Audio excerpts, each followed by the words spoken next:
ఏది ఉన్నా సరే మన క్రైస్తవ విశ్వాసానికి, పరిచర్య కార్యాలయానికి మనకు పునాది కేవలము దేవుని వాక్యమే. దేవుని వాక్యం తప్ప మనకు ఏ ఆధారం లేదు. వాక్యంలో ఉంటే మనం దాన్ని పాటించాలా, వాక్యంలో లేకపోతే మనం దాన్ని పట్టించుకునే అవసరం లేదు. ఏదో ప్రాక్టికల్గా వర్కౌట్ అవుతుంది కాబట్టి మనం చేయాలని కాదు, ప్రాక్టికల్గా చాలా మంచిగా ఉంటుంది కాబట్టి మనం చేయాలనేది కాదు. అది వాక్యంలో ఉన్నది కాబట్టి మనం దాన్ని పాటించాలా. ముందుకు వెళ్ళే ముందు నేను ఒక వచనం మీకు చూపిస్తాను. బ్రదర్ రెడీగా ఉన్నారా మైక్లో చదవడానికి? 1 తిమోతి 3:15 వచనం. అయినను నేను ఆలస్యం చేసినలా దేవుని మందిరములో అనగా జీవముగల దేవుని సంఘములో జనులు ఎలాగ ప్రవర్తింపవలనో అది నీకు తెలియవలనని ఈ సంగతులను నీకు వ్రాయిస్తున్నాను. చూశానండి ఏమంటున్నాడు ఇక్కడ పౌలు? ఏమంటున్నాడంటే ఇక్కడ తిమోతికి చెప్తున్నాడు ఏంటంటే, దేవుని సంఘములో, దేవుని ఆలయంలో ఒకడు ఎలాగా ఏమాట చెప్తున్నాడు, ఎలాగా ప్రవర్తింపవలెనో నేను ఈ సంగతులని నీకు రాయిచున్నాను. అంటే 1 తిమోతి అని చెప్పొచ్చు. ఇమీడియట్ కాంటెక్స్లో మనం సంపూర్ణమైన సందర్భంలో చూస్తే పౌలు చెప్పిన సంగతులన్నీ సంఘస్థులు అలాగేనే పాస్టర్లు వారి జీవితాలని, సంఘాలని ఎలా కట్టుకోవాలి. ఇక్కడ చాలా ప్రాముఖ్యమైన విషయం నేను చెప్తానండి, మంచి ఇన్సైట్ మీకు చెప్తాను. వినండి. ఇక్కడ తిమోతి కూడా సంఘ పరిచర్య చేయడానికి ఇష్టం వచ్చినట్లు అతనికి స్వేచ్ఛ లేదు. ఈ పౌలు ఎవరికి రాస్తున్నాడు? ఇది తిమోతికి చెప్తున్నాడు. తిమోతికి ఏం చెప్తున్నాడు అంటే, నువ్వు కూడా నా తోటి సేవకుడవు, నువ్వు కూడా పాస్టర్వు, నువ్వు సేవకుడవు, దైవజనుడవు కాబట్టి నీకు ఇష్టం వచ్చినట్లు నీకు ఏది తోస్తే అలా సంఘాన్ని కట్టు నడిపించని చెప్పలేదు.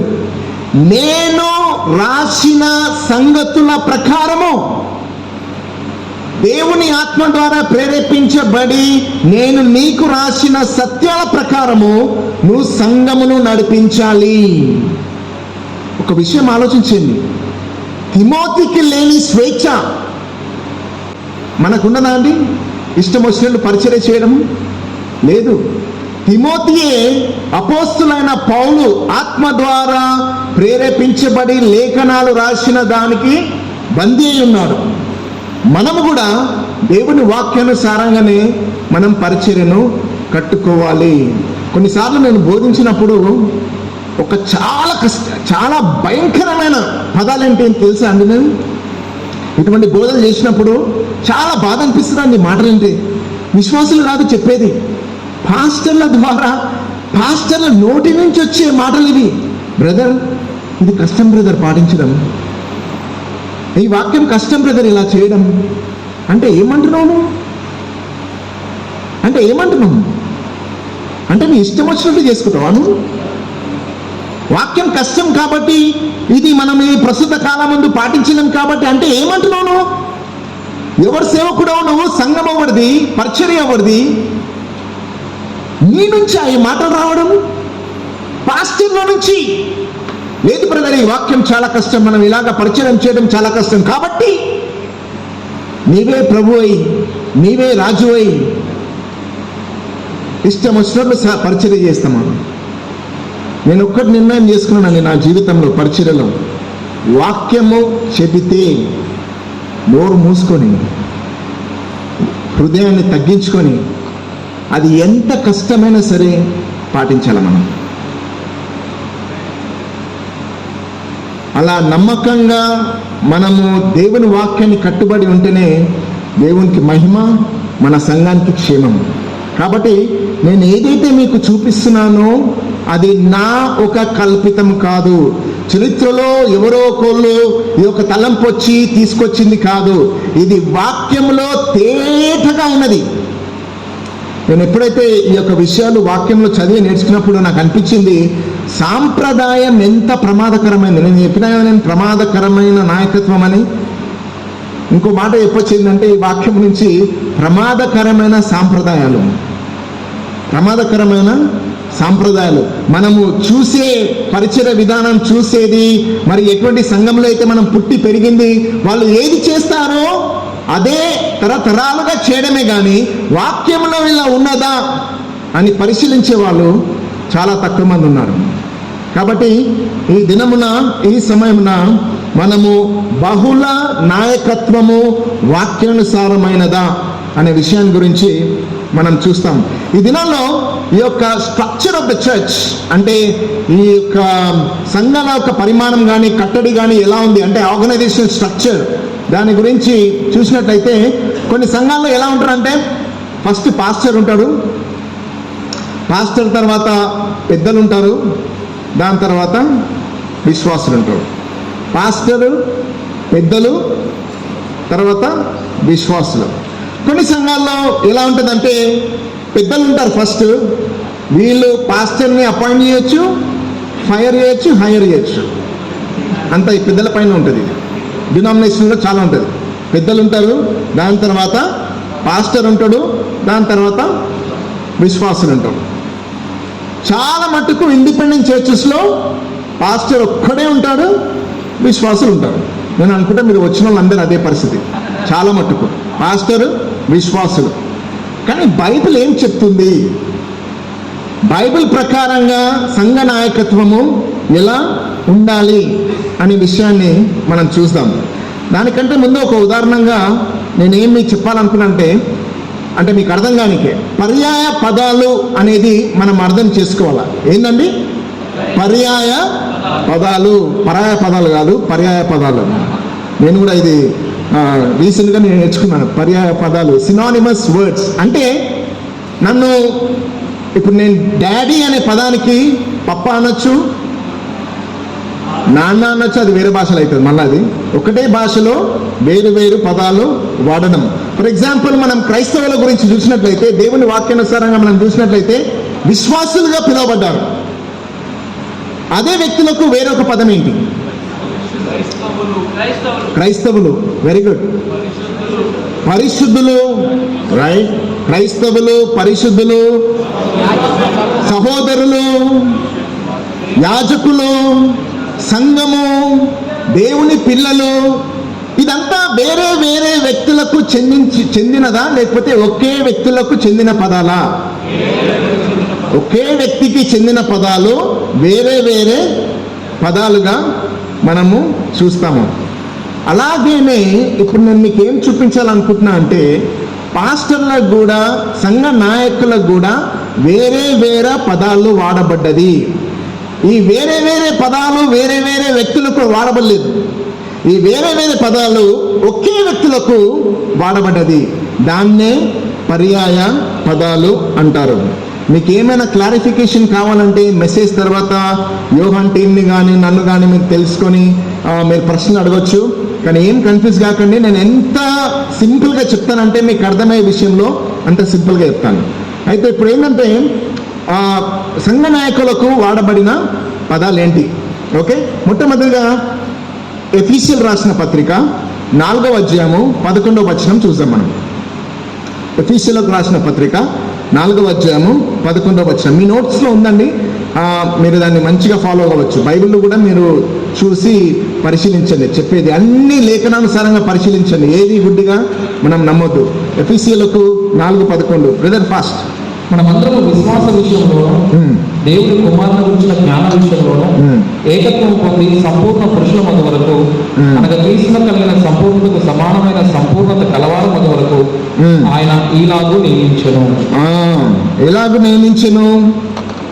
చదవండి. అది పరిశుద్ధులు సంపూర్ణమైనట్లు క్రీస్తు శరీరము క్షేమాభివృద్ధి చెందుటకును పరిచర్య ధర్మము జరుగుటకును ఆయన కొందరిని అపోస్తలులు గాను, కొందరిని ప్రవక్తలు గాను, కొందరిని సువార్తికులు గాను, కొందరిని కాపరులు గాను, ఉపదేశకులు గాను నియమించెను. రైట్. ఏ పదం చూస్తారండి అక్కడ సంఘ నాయకులకి? కాపరులు. ఓకే, ఏం పదం అది? కాపరులు. కాపరులు అనే పదము తెలుగు భాషలో నామవచనంలో ఒకేసారి మనం చూస్తాము. అది కేవలం వినండి జాగ్రత్తగా. ఓకే, ఇది నేను ప్రీచింగ్ ఏమి ఇస్తలేను, బోధ తీరు చెప్తున్నాను. మీరు మంచిగా ఎంత సాధ్యమైతే నోట్స్ రాసుకోండి. మీరు దృష్టి అంతా జాగ్రత్తగా పెట్టండి, అర్థం చేసుకోండి. ఇది కష్టమైన సబ్జెక్టు. మీరు కొద్దిగా ఒక 5 minutes మీ లోకంలో ఎక్కడైనా వెళ్ళిపోతే మాత్రం మీకు కష్టమవుతుంది అర్థం కావడం. ఓకే, కాపరులు, కాపరి అనే పదము సంఘ నాయకులకు ఒకేసారి నామవచనంలో మనము ఎఫీసీయులకు రాసిన పత్రిక 4వ అధ్యాయము 11వ వచనంలో మనం చూస్తాం. మనం చాలా మటుకు ఏ పదం వాడతామండి? మనం పాస్టర్ అనే పదం వాడతాం, అవునా? పాస్టర్ పాస్టర్ పాస్టర్, ఎక్కడ చూసినా పాస్టరే అసలు. కానీ పాస్టర్ అనే పదము ఇంగ్లీష్ బైబిల్లో ఒకేసారి చూస్తాం మనం. చాలా ఆశ్చర్యం కదండి, ఒకేసారి మనం ఎక్కడ చూసినా అదే కనిపిస్తుంది ఈ దినాల్లో. కానీ బైబిల్లో నూతన నిబంధనలో పాస్టర్ అనే పదము ఒకేసారి ఎఫీసీయులకు రాసిన పత్రిక 4వ అధ్యాయము 11వ వచనంలో. యాక్చువల్లీ ఆ గ్రీక్లో పాస్టర్ అనే పదం కూడా లేదు. గ్రీక్లో పదము పోయిమెన్. చెప్పండి అందరూ, కొద్ది ఎక్సర్సైజ్ చేద్దాం మనం. ఏంటది? పోయిమెన్ గ్రీక్లో. అది లాటిన్ భాషలో పాస్టూరా అని అంటారు. ఏమంటారు అది? పాస్టూరా. ఆ లాటిన్ భాష పాస్టూరా నుంచి ఇంగ్లీష్ బైబిల్లో పాస్టర్ అనే పదం వచ్చింది. కానీ గ్రీక్లో పోయిమెన్. ఒకేసారి నూతన నిబంధనలో అసలు మొత్తం మనం జెనసిస్ నుంచి రెవల్యూషన్ వరకు చూస్తే అసలు పాత నిబంధన ఒక నాయకత్వం వేరేగా ఉండే, నూతన నిబంధన నాయకత్వం మనం వేరేగా చూస్తాము. ఒకేసారి ఈ పదాన్ని మనం చూస్తాం. ఇంత పాపులర్ ఎలా అయిందో అనేది ఆలోచించాలి అసలు ఈ దినాల్లో. That's power of tradition. సాంప్రదాయం ఒక శక్తి, అది మెచ్చుకోవాలి. 2వ పదం పర్యాయ పదం, ఓకే, నాయకులకు వాడింది కాపర్లు. 2వది ఏంటంటే ఓవర్సియర్ అని అంటారు ఇంగ్లీష్లో.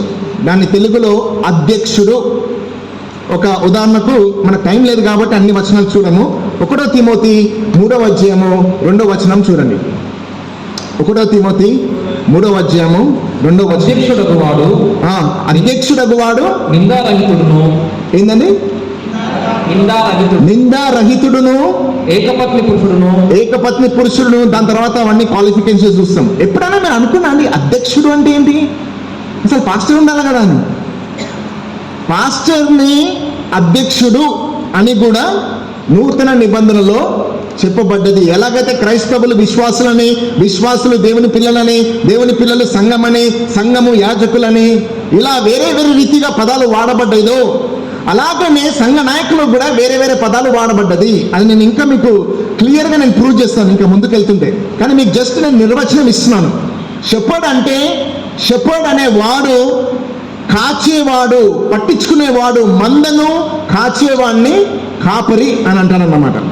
అధ్యక్షుడు ఎవడంటే ఈ 1 తిమోతి 3వ అధ్యాయము 1వ వచనం చూస్తాము. 4 సార్లు ఈ పదాలు వాడబడ్డది. అధ్యక్షుడు అనే పదాలు 4 సార్లు. ఒక్కసారి యేసు ప్రభుకు వాడబడ్డది. 4 సార్లు సంఘ నాయకుల కోసము వాడబడ్డది. అధ్యక్షుడు అంటే పై విచారణ చేయువాడు. అధ్యక్షుడు అంటే ఎవరండి?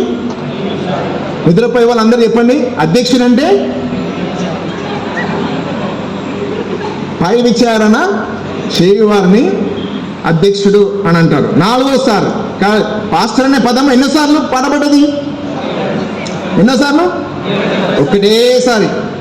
అధ్యక్షుడు అనే పదము 4 సార్లు నాయకులకు వాడబడ్డది. ఒక్కసారి యేసు ప్రభు కూడా వాడబడ్డది. అక్కడ మీ నోట్స్లో మీకు కనిపిస్తుంది. అయితే మూడవ పదం వాడబడింది సంఘ నాయకులకు ఏంటంటే సంఘ పెద్దలు, లేకపోతే పెద్దలు అనే మాట వాడబడింది. ఏం మాట అది? పెద్దలు. మీకు తెలుసా అండి సంఘ నాయకులకు ఈ పదం ఎన్నిసార్లు వాడబడ్డది? 14 సార్లు సంఘ నాయకుల కోసము ఈ పదం వాడబడ్డది. ఎక్కడైనా వాడతారండి ఈ పదం? ఎక్కడ వాడబడ్డది మనం చూడం. పెద్ద అంటే మనము పెద్ద మనిషి ఏమో అనుకుంటాం కదా. లేకపోతే ఎవరండి మీరు అంటే సంఘ పెద్ద అంటే ఓ అవునా, మరి పాస్టర్ వేరు అంటే పాస్టర్ వేరు, సంఘ పెద్ద వేరు అనే రీతిగా మనము చూస్తాం. కానీ ఇక్కడ దేవుని వాక్యంలో చూసినట్లయితే ఈ పాస్టర్లకు అధ్యక్షులని అంటారు, అధ్యక్షులని సంఘ పెద్దలు అని కూడా అంటారు. నేను చూపిస్తాను మీకు ఎన్నో వచనాలు. ఎక్కడ చూసేది అవసరం లేదండి, బైబిల్లో చాలా తేటగా ఉంది. దాన్ని ప్రెస్బిటరోస్ అంటారు. ఈ గ్రీక్ పదాలు నేర్చుకోండి. పెద్ద నేను గ్రీక్ స్కాలర్ ఏం కాదు, నేను కూడా నేర్చుకున్నాను కాబట్టి కొద్దిగా పదాలు చెప్తే కొద్దిగా మంచి ఫ్రెష్ ఉంటుంది మనకు. పాస్టర్ని గ్రీకులో ఏమంటారు? పోయిమెన్. అందరు చెప్పండి, పోయిమెన్. అధ్యక్షుడిని గ్రీకులో ఏమంటారు? ఎపిస్కోపోస్. చెప్పండి.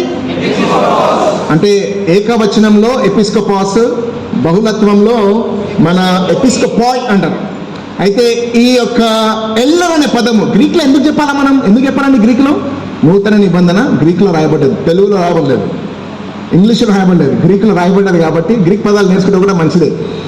ఎల్డర్ అనే పదం గ్రీక్లో ప్రెస్బిటరాస్ అంటారు అనమాట. ఏం మాట? ప్రెస్బిటరాస్, ప్లూరల్, బహుళత్వంలో ప్రెస్బిటరాయ్ అని అంటారు. ఎల్డర్ అనే పదము ఏంటంటే, మీరు లిటరల్గా ఉన్నట్టుగా చూసుకుంటే వయసులో వృద్ధులైన వాళ్ళని ఎల్డర్ అని అంటారు. ఒకటి మీరు ఉదాహరణకరంగా చూస్తే ఒకటో తిమోతి 5వ అధ్యాయము 1వ వచనంలో తిమోతికి అంటాడు, ఏమని అంటాడు? వృద్ధుని గద్దింపక. ఎవరిని? వృద్ధుని గద్దింపక ప్రేమతో, ఎందుకంటే వయసును బట్టి సన్మానించమని పౌలు తిమోతికి ఈ మాటలు చెప్తున్నాడు. అక్కడ వృద్ధుడు యాక్చువల్లీ ఎల్డర్, ప్రెస్బిటరాస్.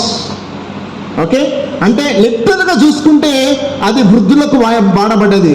అది వృద్ధులకు మాత్రమే కాకుండా సంఘ నాయకులకు కూడా వాడబడ్డది. అంటే సంఘ పెద్ద అంటే ఆత్మీయ జీవితంలో పరిపక్వతం కలిగి సంఘ నాయకత్వం ఒక స్థానము కలిగిన వాడు. నాతో పాటు చెప్పండి అందరూ. సంఘ పెద్ద అంటే ఆత్మీయ పరిపక్వత్వంలో ఎదిగి సంఘ నాయకత్వం యొక్క స్థానము కలిగిన వాడు. ఓకే, అర్థమైందండి? క్లియర్ అది? ఓకే, నా ఇంకో విషయం చెప్తాను నేను, ఇది చాలా మందికి తెలియకపోవచ్చు. అధ్యక్షుడు అనే పదానికి వేరే పదం కూడా ఏంటంటే, ఇంగ్లీష్లో ఓవర్సీయర్ అంటారు. ఓవర్సీయర్ అందరూ చెప్పండి. అదే కాకుండా ఓవర్సీయర్ కు మరొక పదం ఏంటంటే బిషప్. ఏం పదము? మన దగ్గర బిషప్ అంటే ఏమనుకుంటాం మనం? పాస్టర్లకు తురుమైన, అన్ని పాస్టర్లకు హెడ్. వాక్యములో నూతన నిబంధన ప్రకారము హెడ్ టేలు ఏమీ లేదు. ఓకే, సంఘ కాపర్లని పిలువబడ్డారు, ఇంగ్లీష్లో పాస్టర్ అని పిలువబడ్డారు, ఓవర్సియర్ అధ్యక్షుడు అని పిలువబడ్డారు, బిషప్లు అని కూడా పిలువబడ్డారు. దీన్ని బిషప్ సదస్సు కూడా అనొచ్చు, కాపర్ల సదస్సుని బిషప్ సదస్సు అని కూడా అనొచ్చు. మరి అలాగనే సంఘ పెద్దలు అనేది కూడా వాడబడ్డది. సంఘ పెద్దలు అనేది చాలా తరచుగా వాడబడ్డది నూతన నిబంధనలో వేరే పదాల కంటే. ఓకే, అది మనం చూస్తాం మనం ఇప్పుడు ముందుకెళ్ళుకుంటూ. అయితే బ్రదర్ కరెక్టే నువ్వు చెప్పింది. ఏంది? పాస్టర్ అనే దానికి నిర్వచనం ఇచ్చినాము. సంఘాన్ని కాయవాడు, అలాగనే అధ్యక్షుడు అంటే పరివిచనాన్ని చేయవాడు, మరి పెద్ద అంటే పరిపక్వతను కలిగి సంఘాన్ని ఏలేవాడు. ఇవన్నీ బాగానే చెప్తున్నావు, కానీ వాక్యానుసారంగా మనం ఎలాగ ప్రూవ్ చేయగలం? ఆ విషయం మనం చూసాం. ఓకే, ఇప్పుడు అందరు మెలకువగా ఉన్నారండి? హల్లెలూయా. అపోస్తల కార్యములు 20వ అధ్యాయము. ఇప్పుడు నేను మీకు వచనం అనుసారంగా చూపిస్తున్నాను. వాక్యంలో ఎక్కడ చూస్తాం? మీ బైబిల్లో ఉన్నదాన్ని వేరే బైబిల్ చూసే అవసరం లేదు. అపోస్తల కార్యములు 17వ అధ్యాయం 17వ వచనం. సారీ. అతడు మిలేతు నుండి ఎఫెసునకు వర్తమానం పంపి సంఘపు పెద్దలను పిలిపించెను. ఎవరు? పౌలు ఆయన యెరూషలేముకు వెళ్ళుచుండగా మిలేతులో ఉన్నప్పుడు ఎఫెసీకు పోక ఎఫెసులో ఉన్న సంఘ పెద్దలను పిలిపించెను. సంఘ పాస్టర్లు అని చెప్పబడ్డదా? లేదు. సంఘ అధ్యక్షులు అని చెప్పబడ్డదా? కానీ వాళ్ళని అది కూడా అనొచ్చు, అధ్యక్షులు అనొచ్చు, పాస్టర్లు అనొచ్చు. సంఘ పెద్దలనే పిలిపించెను. పిలిపించిన తర్వాత ఏం చేసిండు? ట్రావెల్ ఛార్జ్ ఇచ్చి పంపించిండు. తిండి పెట్టి ఛార్జీలు ఇచ్చి 500 1000 రూపాయలు ఇచ్చి పంపించింది కదా. అవన్నీ చూడం మనం. ఈ దినాల్లో పాస్టర్లకు అట్లా ఇస్తేనే తృప్తి ఉంటుంది. కానీ ఈ 17వ వచనంలో చూసినట్లయితే వాళ్ళు వచ్చిన తర్వాత పౌలు ఏం చెప్పిండు? కొన్ని మాటలు పలికిందండి. మనకు టైం లేదు. 17 నుంచి మనం చదువుకుంటూ పోతే మీ అందరూ బైబిల్ చదివినని నేను నమ్ముతున్నాను. పాస్టర్లు కాబట్టి చదవకపోతే మరి ఘోరమైన ప్రమాదం అది. మీరు చదివినారని నమ్ముతున్నాను. 20 అధ్యాయం మీకు తెలుసు అని కూడా నేను నమ్ముతున్నాను. రైట్. ఈ యొక్క 17వ వచనం నుండి పౌలు ఫేర్వెల్ మెసేజ్ ఇచ్చినాడు. అంటే మరలా ఈ పెద్దలని ఆయన ముఖం చూడలేడుగా. ఆయన వెళ్ళిపోతుండు యెరూషలేములో. ఏం కావచ్చు? అరెస్ట్ కావచ్చు, చంపబడవచ్చు, ఏమైనా కావచ్చు. అందుకోసమే ఈ యొక్క వాక్యం అంతంలో మనం చూస్తాం ఏంటంటే అందరూ ఏడ్చినాడు అక్కడ పౌలు వెళ్ళిపోతుందంటే. ఎందుకంటే మరలా పౌలు ముఖమును చూచే అవకాశం వీళ్ళకి కలగదు కాబట్టి ఎన్నో పదాలు మాట్లాడినాడండి, ఎన్నో మాటలు ప్రోత్సాహం ఇచ్చినాడు. ఆ ప్రోత్సాహం ఇచ్చిన దాంట్లో ఈ పెద్దలకు చెప్పింది ఇది. ఓకే, కాబట్టి ఈ సందర్భంలో ఉన్నది కాబట్టి ఇది ఒక్కటి చెప్పి నేను మళ్ళీ పాయింట్కి వస్తాను. నేను ఒక్కసారి ఈ సందర్భంలోనే పెద్దలకు ఏం చెప్పింది చూడండి, 35వ వచనం. అసలు నా పాయింట్ అది కాదు, కానీ జస్ట్ అట్లా మీకు తలంపు ట్రిగర్ చేయడానికి చెప్తున్నాను. మీరును ఇలాగ ప్రయాసపడి బలహీనులను సంరక్షింపవలనని. మీరంటే ఎవరు ఇక్కడ? అందరు చెప్పండి, ఎవరు పెద్దలంటే ఎవరు? ఓకే, మంచిగా అర్థమవుతుంది మీకు వాక్యం. పాస్టర్లకు అర్థం కాకపోతే విశ్వాసులకి అవుతుందండి కదా, మంచిగా అర్థమవుతుంది. ఇప్పుడు చదవండి 30వ. సంరక్షింపవలనని పుచ్చుకొనుట కంటే ఇచ్చుట ధన్యము. ఎవరు చెప్పింది మాట అని ప్రభువైన యేసు చెప్పిన మాటలు జ్ఞాపకం చేసుకొనవలనని. ఎవరు చెప్పినండి ఈ మాట? ఇచ్చుట కంటే పుచ్చుకుట కంటే ఇచ్చుట ధన్యమని ఎవరు చెప్పిండు? మీరు ఇలాగా ఉండాలని ఎవరు చెప్పిండు? మీరెవరు? పాస్టర్లు ఏం చేస్తున్నారు దీన్ని తీసుకొని? ఈ వచనాన్ని తీసుకొని ఏం చేస్తున్నారు? విశ్వాసుల నుంచి పుచ్చుకుంటున్నారు. ఇక్కడ పాస్టర్లకు చెప్పబడ్డది అదే అండి. వాక్యం సరిగా చదవం మనం. ఎక్కడనో వింటాము, మన పాస్టర్, సీనియర్ పాస్టర్ ఎవరు ఉంటారు కదా, ఆయన చెప్తాడు, అందరు అదే మాట్లాడుతున్నారు. ఈ దినాల్లో ప్రార్థనలు కానీ వాక్యం కానీ చెప్పేదంతా అట్మాస్ఫియర్ని బట్టి నేర్చుకుంటున్నాను. బయట అంతా లోపల పోతూనే ఉంటుంది. ఇక్కడ నుంచి రావట్లేదు, ఎక్కడి నుంచి వస్తుంది. ఇది పాస్టర్లకు చెప్పబడ్డది, మీ బైబిల్లోనే ఉన్నది. పుచ్చుకున్నాడ కంటే ఇచ్చుట ధన్యము అంటే పాస్టర్లు ఏ స్థాయిలో ఉండాలా? అది మీ తర్వాత ఆలోచించండి, అది పాయింట్ కాదు, అది జస్ట్ అట్లా పెట్టిన మీకు నేను. అయితే ఈ పాస్టర్లకు, సంఘ పెద్దలకు వేరే విషయాలు మాట్లాడారు. సంఘ పెద్దలు కాపర్లను ఎట్లా చెప్పగలుగుతాం? సంఘ పెద్దలు అధ్యక్షులను ఎలా చెప్పగలుగుతాం? ఈ సంఘ పెద్దలకి 28వ వచనంలో ఎన్నో మాటలు పలికిన మాటల్లో 28వ వచనంలో ఏమి చెప్పినాడో ఒకసారి గమనించండి. దేవుడు తన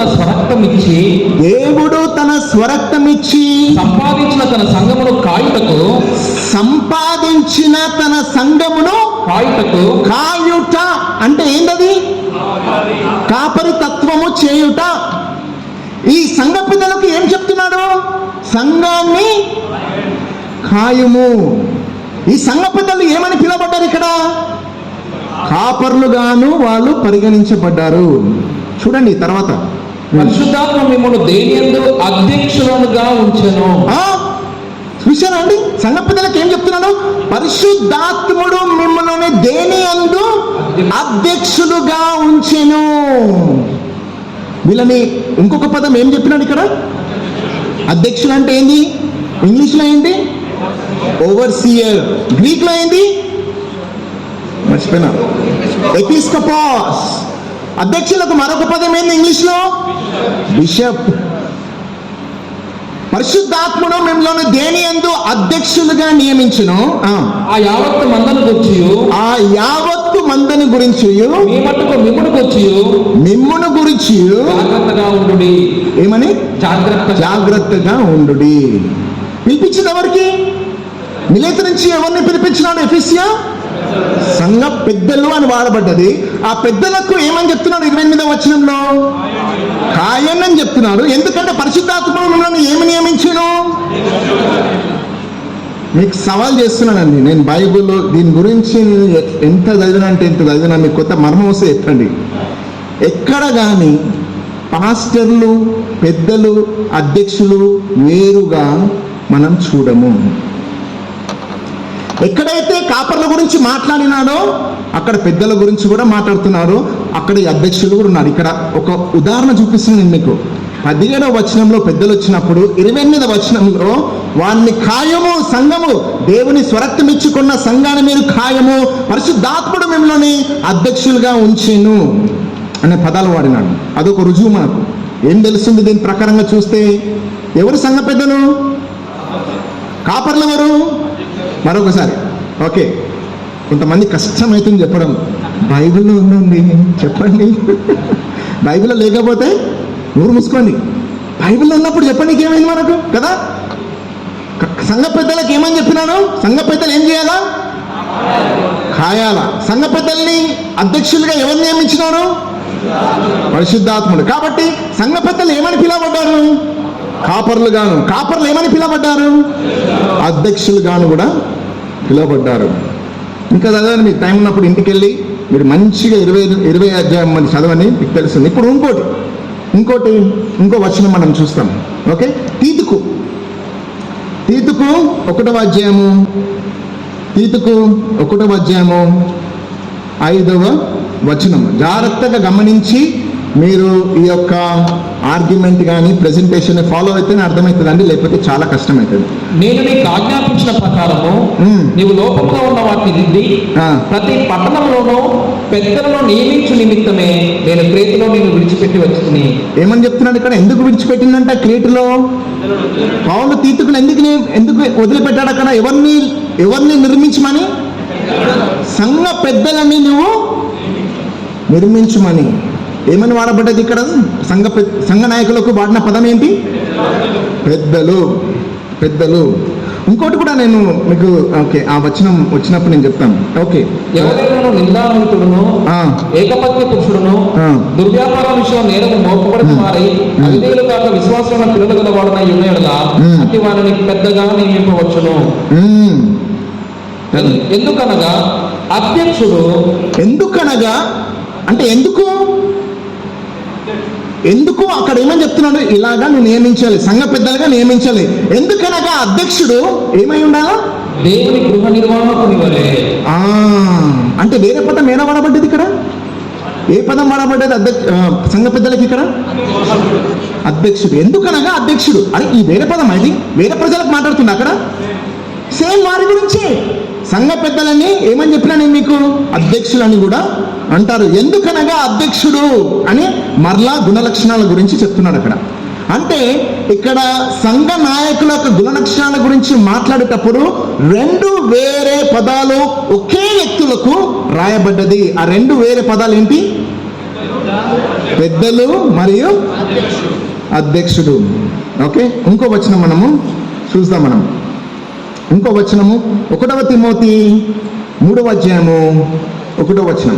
ఎవడైనా అధ్యక్ష పదవిని ఆశించిన యెడల అట్టివాడు దొడ్డ పనిని అపేక్షించున్నాడన్న మాట. ఏమని చెప్తున్నాం? ఎవడైనాను అధ్యక్ష పదవిని ఆశించిన ఎడల వాడు ఏం కోరుచున్నాడు? దొడ్డ పనిని కోరుచున్నాడు. అంటే సంఘ నాయకునికి వాడిన పదం ఏంటి ఇక్కడ? అధ్యక్షుడు. అంటే అధ్యక్షుడు అంటే ఏంటి? పై విచారణ చేయువాడు అని అర్థం. అయితే ఇక్కడ మనం అధ్యక్షుడని చూస్తున్నాము. అదే పత్రికలో 5వ అధ్యాయము 17వ వచనంలో వాడబడిన పదాలు చూడండి. బాగుగా పాలన చేయు పెద్దలను విశేషముగా వాక్యములను ఉపదేశములను ప్రయాసపడు వారిని రెట్టింపు సన్మానములకు పాత్రులుగా ఎంచవలెను. ఏ పదం వాడినండి ఇక్కడ? బాగుగా పరిపాలన చేయవాడు. ఎవరది? పెద్దలు. అసలు సంఘ పరిపాలన ఎవరు చేస్తాడు? 1వ అధ్యాయం 3వ అధ్యాయం 1వ వచనం ప్రకారము అధ్యక్ష పదవిని ఆశించేవాడు ఈ యొక్క అర్హతలు కలిగి ఉండాలి. ఆ అధ్యక్షుల పదవి కలిగిన వాడు ఇటువంటి లక్షణాలు కలిగిన వారికి వేరే పదాలు కూడా వాడబడ్డది. ఏంటంటే సంఘాన్ని ఏలేవారు ఎవరంటే పెద్దలు కూడా. అంటే అధ్యక్షులనే పదం చూస్తాము, బిషప్ అనే పదం చూస్తాము, ఓవర్సియర్ ఇంగ్లీష్లో చూస్తాము. అలాగనే 5:17లో ఎల్డర్స్ పెద్దలు అనే పదాలు కూడా మనం చూస్తాము. ఓకే, మరొక వచనం చూపిస్తాను. పర్యాయ పదాలు చూపించడానికే ఈ వచనాలు నేను మీకు చూపిస్తున్నాను. ఓకే, 1 పేతురు 5వ అధ్యాయం. ఇక్కడైతే 3 చూస్తామండి. మళ్ళీ ఒకసారి అపోస్తుల కార్యంలో ఇది కేవలం అపోస్తుల పౌలే కాదు, ఇక్కడ పేతురు కూడా అది మాట అంటున్నాడు ఇక్కడ. గమనించండి. ఓకే, చూడండి. తోడు పెద్దను ఓకే శ్రమను గురించిన సాక్షిని బయలుపరచబడబో మహిమలో పాలువాడనైన నేను మీలోని పెద్దలను హెచ్చరించుచున్నాను. ఎవరికి హెచ్చరిస్తున్నాడు? అందరు చెప్పండి. ఎవరికి హెచ్చరిస్తున్నాడు? అందరు చెప్పండి మరొకసారి. ఎవరిని? హల్లెలూయా అని చెప్తే ఎంత మంచి చెప్తారండి. పెద్దలని చెప్పండి. ఇంత పెద్ద మాట అనుకుంటున్నారు. ఎవరికి హెచ్చరిస్తున్నాడు? Very good. సంఘ పెద్దలని హెచ్చరిస్తున్నాడు. ఏం హెచ్చరిస్తున్నాడు చూడండి. ఇప్పుడు బలిమి చేత కాక దేవుని చిత్త ప్రకారం ఇష్టపూర్వకంగాను దుర్లాభాపేక్షతో సిద్ధ మనసుతోను మీ మధ్య కొద్దిగా మెల్లగా చదవండి, ఎందుకంటే మేము ఇంత షార్ప్ కాదు, కొద్దిగా మెల్లగా చదివితేనే కొద్దిగా ఆస్వాదిస్తాం, దాన్ని ఆస్వాదించాలి మనం. ఏదో న్యూస్ రిపోర్ట్ చదివినాం అనుకోండి, అది అక్కడనే ఎగిరిపోతుంది. అది మెల్లగా చదివితే మృదువుగా మంచిగా మధురంగా చదవండి, కొద్దిగా మేము ఎంజాయ్ చేస్తాం. అది నాకు న్యూస్ రిపోర్ట్ చదివినట్టు అనిపిస్తుంది. కలిగి చేత కాక దేవుడి చిత్త ప్రకారము ఇష్టపూర్వకముగాను దుర్లాభాపేక్షతో కాక సిద్ధ మనసుతోను మీ మధ్యనున్న దేవుని మందును పై విచారణ చేయించు. ఏ పదం మాడింది ఇక్కడ? ఇప్పుడు మీలో ఉన్న సంఘమును ఈ పెద్దలు ఏం చేయాలా? పై విచారణ చేయించు దాన్ని కాయుడి. మనం ఏ పదం చూస్తున్నామో? దేన్ని కాయుడి? కాయుడి అంటే అది కాసే పని ఎవరిది? కాపరిది. పై విచారణ చేయొచ్చు అంటే పై విచారణ చేయవాడు ఎవడు? అధ్యక్షుడు. ఇది పై విచారణ చేయమని కాయమని ఎవరికి చెప్తున్నాడు? నేను చెప్పేది ఏంటి, మీరు చాలా మంచి ఆన్సర్లు చెప్తున్నాను. అంటే ఏమర్థమవుతుంది ఇక్కడ మనం వచనం నుంచి? సంఘ పెద్దలు, కాపరులు, అధ్యక్షులు ఒకే వ్యక్తులు, వేరే వేరే పదాలు వాడబడ్డది. ఎలాగైతే క్రైస్తవులు, యాజకులు, దేవుని పిల్లలు, మరి సంఘము, మరి విశ్వాసులు అనే పదం ఒకటే వ్యక్తులకు వాడబడ్డదో అలాగనే ఈ పర్యాయ పదాలు వాడబడ్డది. లేదు బ్రదర్ నేను ఒప్పుకోను అంటే మన ఆర్గ్యుమెంట్ తీసుకురండి మీరు బైబిల్ నుంచి. ఓకే, బైబిల్ నుంచి, భగవద్గీత కాదు, ఖురాన్ కాదు, వేరే నుంచి కాదు, బైబిల్ నుంచి. లేదు నేను ఒప్పుకోను అంటే తీసుకురండి, నేను కూర్చొని మాట్లాడతాను మీతో. నేను బైబిల్లో ఉంటే మీరు చూపించండి. ఉంటే చూపించడమే కాదు, వినడమే కాదు, పాటించాలి కూడా మనం. రైట్? ఇప్పుడు ఈ పర్యాయ పదాలు నేను మీకు చూపించినాను. ఇప్పుడు ఏంటంటే సంఘములో ఒకే కాపరి ఉండడం వాక్యానుసారమా? అందరూ సంఘాల్లో ఒకటే కాపరి ఉన్న వాళ్ళు కష్టమవుతుందండి. ఇక ఫైటింగ్ చేస్తారు కదా వాళ్ళు, వాక్యం ఉన్నదని కాదు అక్కడ, ఇక వాళ్ళని సమర్థించుకోవాలని. కానీ ఎప్పుడైతే నేను నేర్చుకున్నానో, ఇది నాకు కూడా తెలియదు, నేను కూడా మీలాంటి వాళ్ళు చాలామంది ఒకటే కాపరి ఉంటే సరిపోతుందని చదివినప్పుడు అనిపించింది, అసలు ఏమైపోయినాయి సంఘాలకు? వాక్యంలో క్లియర్గా ఉంది కదా బహుళ నాయకత్వము, ఎందుకు లేదు మరి బహుళ నాయకత్వం చాలా సంఘాల్లో ఈ దినాల్లో? అప్పుడు అనిపించింది సాంప్రదాయం ఎంత శక్తివంతమైనదని. ఇప్పుడు వాక్యానుసారంగా చూద్దామండి. బహుళ నాయకత్వము, ఒకే పాస్టర్ ఉంటారా సంఘంలో? పాస్టర్లు ఉండాలన్నా, అధ్యక్షులు ఉండాలన్నా, సంఘ పెద్దలు ఉండాలన్నా. ఓకే, మొట్టమొదటి అపోస్తుల కార్యములు 14వ అధ్యాయము. ఇప్పుడు మంచిగా జాగ్రత్తగా మీరు నోట్స్లో ఉంటే మీరు బైబిల్లో కూడా చూడండి. నేనేదో పెట్టినాను అనుకుంటున్నాను, మళ్ళా నోట్స్ లేదు, మీ బైబిల్ కూడా చూడండి. బైబిల్లో కాపీ పేస్ట్ చేసిన అంతే, అది ఏం టైం కొట్టింది కాదు. మీరు మీ బైబిల్లో కూడా మీరు పరిశీలించవచ్చు. అపోస్తుల కార్యములు 14వ అధ్యాయము 23వ వచనం. ఇక్కడ ఏంటంటే పౌలు సువార్త చెప్పినాడు, దాని తర్వాత మరలా వచ్చి సంఘాన్ని స్థాపించబడిన సంఘంకి నాయకులు లేపినాడు. ఇప్పుడు చూడండి వాడబడిన పదం అక్కడ చాలా చాలా ప్రాముఖ్యమైనది. మీరు వాక్యాన్ని ప్రేమిస్తే, వాక్యానుసారంగా మీ సంఘాలను కట్టుకోవాలనుకుంటే దయచేసి వినండి. వాక్యాన్ని ప్రేమించని వారు, దాని వాక్యానుసారంగా సంఘాన్ని కట్టునన్న వారు లైట్ తీసుకోండి మీరు. కానీ ప్రేమించేవారు, కట్టేవారు వినండి జాగ్రత్తగా. మరియు ప్రతి సంఘములో, ప్రతి సంఘం అంటే ఏంటండి? అంటే ఎవ్రీ సింగిల్ చర్చ్, ఒక్కొక్క సంఘములో. ఇంకొక మాట చెప్పాలంటే ప్రతి సంఘములో అంటే ఒక్కొక్క సంఘములో. దాన్ని ఏ వచనం అంటారు? ఏక వచనం. ఎవ్రీ సింగిల్ చర్చ్, ఏకవచనం. ఏమైంది? పౌలు బర్నబాస్ ఏం చేసినాడు? వారికి పెద్దలను ఏర్పరిచి, ఒక్కొక్క సంఘంలో ఎవరిని ఏర్పరిచినారు? ఒక పెద్దనే ఏర్పరిచినారు.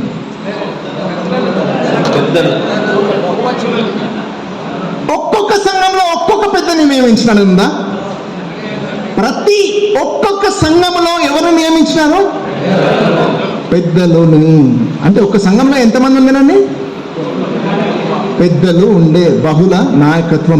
మనం ఆలోచించాలి, పెద్దలు బ్రదర్ పాస్టర్లు కాదనుకోకండి. మళ్ళా పాస్టర్ వేరుగా ఎక్కడ చెప్పాలి? పెద్దలకే చెప్పింది. అసలు పాస్టర్ కాకపోతే పాస్టర్ వెళ్ళిపోవాలి మొత్తానికి. ఇక ఎందుకంటే పాస్టర్లకు డైరెక్ట్ ఏం లేదండి. అసలు పాస్టర్ అనే పదం చూసి కొంతమంది, 1 తిమోతి, నేను ఫస్ట్ క్రైస్తవుని అయినప్పుడు నాకేం తెలియదు కదండి, ఏం వాక్యం తెలియదు, ఏం తెలియదు. చదివినప్పుడు 1 తిమోతి చదివినాను, టైటస్ చదివినాను. నేను అనుకున్నప్పుడు, అబ్బా సంఘ పెద్దలకే క్వాలిఫికేషన్స్ ఉంటే మరి పాస్టర్ల సంగతి ఏంది అనుకున్నాను. మరి పాస్టర్ల క్వాలిఫికేషన్స్ నేను కనుక్కోలేను, నాకు తెలియదు అప్పుడు. అంటే పాస్టర్ ఎవరంటారు కావచ్చు, సంఘ పెద్దలు కావాలంటే ఇట్లా ఉండాలన్నమాట. వాక్యం తెలియకపోతే చూడండి అవివేకం ఎంత భయంకరమైనది. అది వాక్యం ఇక్కడ చెప్తుంది. ఇది గమనించండి. 1 తిమోతి 3:15 నా లైఫ్ వర్స్. అది ఏంది? సంఘమును ఎలా కట్టాలనో నేను రాసే ప్రకారంగా, నేను చేసే ప్రకారంగా చేయాలంటాడు పౌలు. అక్కడ తిమోతికే చెప్పినాడు. అక్కడ మీరెంత నేనెంత. ప్రతి సంఘములో నాయకులని, సేవకులని, పాస్టర్లని, సంఘ పెద్దలని నియమించినాడు. ఒకే వ్యక్తిని వాళ్ళు నియమించలేరు. మీకు ఎన్నో చూపిస్తారండి, ఓపిక ఉంటే మీరు చూడండి. ఓకే, ఇప్పుడు అపోస్తల కార్యములు 20:17 అక్కడనే అతడు మిలేతు నుండి, మనం ఇంతకుముందే చూసినాము, ఇప్పుడు బహుళత్వంలో చూస్తాం మనం.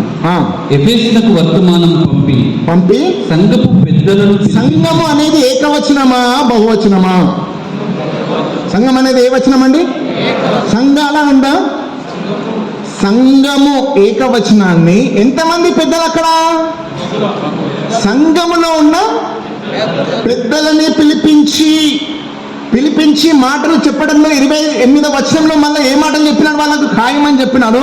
ఇప్పుడు చూడండి ఏమని చెప్తున్నాడు? పరిశుద్ధాత్ముడు మిమ్ములని, ఏ వచనం చూస్తున్నాం మనం అక్కడ? ఏకవచనమా బహువచనమా? అధ్యక్షులుగా నియమించును. అంటే ఎఫెసీ సంఘంలో పెద్దలు, బహువచనం అనేది చూస్తాం. అంటే ఏక నాయకత్వం కాదు, బహుళ నాయకత్వాన్ని మనము ఎఫెసీ సంఘంలో చూస్తున్నాము. అని మనం మీకు ఇంకోటి చెప్పాలండి. ఈ యొక్క అపోస్తల కార్యములు 14:23 చదివిన కదండి. ప్రతి సంఘంలో ఆ సంఘాలు దేనికి చెందినవని తెలుసా అండి మీకు? అది మీకు చదవండి. అది గలతీయా ప్రాంతానికి చెందిన సంఘాలు అవన్నీ. గలతీయా ప్రాంతంలో ఉన్న సంఘాలలో కూడా ప్రతి సంఘంలో ఎంతమంది నాయకులు ఉన్నాయి? బహుళ నాయకులు. ఎఫెసీ సంఘంలో కూడా ఎంతమంది నాయకులు ఉన్నాయి? బహుళ నాయకులు ఉండడం మనము చూస్తాము. ఫిలిప్పీలు రాసిన పత్రిక చూడండి ఒకసారి. ఫిలిప్పీలకు రాసిన పత్రిక 1:1 ఫిలిప్పీలో ఉన్న క్రీస్తు యేసునందలి సకల పరిశుద్ధులకును. సకల మొట్టమొదటి ఎవరండి? ఎవరికి రాసిన? మొత్తం సకల పరిశుద్ధులకును. రెండవది అధ్యక్షులకును. అధ్యక్షులు ఫిలిప్పి సంఘంలో, ఇది ఫిలిప్పి సంఘానికి రాసింది. అధ్యక్షులు అని ఉందా? అధ్యక్షులు అని ఉందా? బహుళత్వం చూస్తామా లేకపోతే ఏకవచనం చూస్తామా? బహుళత్వం మనం చూస్తాం. ఫిలిప్పిలో ఉన్న సకల పరిశుద్ధులకును, అలాగనే పరిచారకులు, ముగ్గురు వ్యక్తులను చూస్తామండి. అసలు యాక్చువల్ పరిచారకులు అంటే చాలా మందికి తెలియదు కూడా. అసలు సంఘంలో పరిచారకులే లేదు అసలు. వాళ్ళని ఇంగ్లీష్లో డీకన్స్ అంటారు. డీకన్స్. ఇవన్నీ మనం బైబిల్లో ఉంది కానీ మనం ఇవన్నీ చేయట్లేమండి మన సంఘాల్లో. నేను చాలా మందిని అడుగుతా పాస్టర్ని, ఎంతమంది సంఘం గురించి మీరు చదివి, ఎవడైనా సరే డాక్టర్ కావాలనుకోండి, ఏం చదవాలా? వాళ్ళు మెడిసిన్ కావాలా? ఇంజనీర్ కావాలంటే ఏం చదవాలా? ఇప్పుడు మీరు డాక్టర్ దగ్గర వేయండు అని అంటారు, బ్రదర్ అనే మీరు పోగానే నాకు డెంగ్యూ వచ్చిందండి, నేను చాలా భయంకరమైన పరిస్థితుల్లో అంటే నీకు చెప్పాలి ఒక మాట, నేను MBBS చేయలేం, మెడిసిన్ ఏం చదవలే, నువ్వు కూర్చొని నేను ట్రీట్మెంట్ చేస్తా అంటారు. ఏమంటారు మీరు? మా ఎంత గొప్పవాడినాను మీరంటారు. దొరకరు కాబట్టి మీరు నన్ను ట్రీట్మెంట్ చేయనంటారా? పారిపోతారా నుంచి? ఎందుకు? ఇంకేమీ తెలియదు, ఏం చేస్తున్నాను? అయితే నేను పాస్టర్లు కావాలంటే బైబిల్ కాలేజ్ వెళ్ళమని చెప్పట్లేను. బైబిల్ కాలేజీలో కూడా చెప్పరు ఇవన్నీ. చాలామంది పరిచయం ఇప్పుడు బైబిల్ కాలేజ్లో పోయేవారిని అడగండి. నేను బైబిల్ కాలేజ్లో చదివినానండి, నాకు డిగ్రీలు అంటే డిగ్రీలు ఉన్నాయి, ఎవ్వరు చెప్పలేదు విషయాలు నాకు. బైబిల్ కాలేజ్లో దీనికి ముట్ట అసలు వాళ్ళకు కూడా తెలియదండి. పాస్టర్ ఎక్కడ? బైబిల్ కాలేజ్లో కొంతమంది బైబిల్ కాలేజ్లో తెలుసు, చాలా మటుకు తెలియదు అసలు. చదివిన వాళ్ళు అందరూ అడగండి మీరు, బైబిల్ కాలేజ్లో పోయినా ఎంతమంది ఉన్నారండి? బైబిల్ కాలేజ్ పోయిన వాళ్ళు ఎంతమంది? పాప ఎంతమంది ఉన్నారు? ఇది చెప్పి రాండి, ఎవరైనా చెప్పలే కదా? చాలామంది చెప్పారు, అందరని చెప్పట్లేదు, చాలా మట్టుకు వాళ్ళకే తెలియదండి. అయితే నేను ప్రశ్న అడుగుతాను కాబట్టి బైబిల్ కాలేజ్లో పోయినా అది కూడా అడగను, ఎందుకంటే వాళ్ళు కూడా చెప్పారు ఇవన్నీ. సంఘం గురించి వ్యక్తిగతంగా పరిశీలించి చదివి అసలు సంఘం అంటే ఏంటి, ఎలా ఉండాలా, నాయకత్వం ఎలా ఉండాలా, నాయకులు ఎలా అవుతారు, విశ్వాసుల్ని శిష్యులుగా ఎలా చేయాలి, ఇవన్నీ చదివి పాస్టర్లైన వారు ఎంతమంది అని చెప్పేసి ప్రశ్న అడుగుతానండి. 0. చాలా మట్టుకు 0 అండి. మరి ఎట్లా స్టార్ట్ చేసినావు నువ్వు? మీరు ఆలోచించుకోండి. మీరు పాస్టర్ వాళ్ళు మీరు మరి ఎట్లా స్టార్ట్ చేసిన అంటే అందరిని చూసి స్టార్ట్ చేసినాం. అన్ని సంఘాలు ఎట్లున్నాయి వాళ్ళని చూసి, వాక్యాన్ని చూసి ఎలా కట్టాలని కాదు. వాక్యాన్ని చూస్తే మన దగ్గర పరిచారకులు ఉండాలా, అధ్యక్షులు ఉండాలా. సంఘంలో అధ్యక్షులు లేరు, ఒకటే పాస్టరు. డీకెన్స్ అయితే 6 లేరు, పరిచారకులు కూడా లేరు. ఫిలిప్పీ సంఘానికి రాసినప్పుడు వాడిన పదము బహుళ నాయకత్వంకు రాసిన పదము. ఒకే పదాన్ని మనము చూడము. మరొక వచనం చూసామండి. ఇది 1 తిమోతి 5వ అధ్యాయము 17వ వచనం. 1 తిమోతి 5వ అధ్యాయము 17వ వచనం. బాహుగలను ఎంతమంది అండి ఇక్కడ? ఎంతమంది ఉన్నారు ఇక్కడ? బాహుగా, సంఘముపై బాహుగా పరిపాలన చేసే పెద్దలను ఉపదేశమందును ప్రయాసపడు వారిని రెట్టింపు సన్మానమునకు పాత్రులుగా ఎంచవలెను. రైట్. ఇక్కడ ఏమన్నది? ఇక్కడ ఇంగ్లీష్ లో direct the affairs of the church. సంఘం ఒక కార్యక్రమాలన్నీ నడిపించేవాడు, కార్యాలని జరిగించేవాడు. వాళ్ళు ఎవరు? వాళ్ళు పెద్దలు. వాళ్ళని రెట్టింపు సన్మానము చేయమని చెప్తున్నాడు ఇక్కడ. యాకోబు రాసిన పత్రిక 5వ అధ్యాయము 14వ వచనం చూడండి.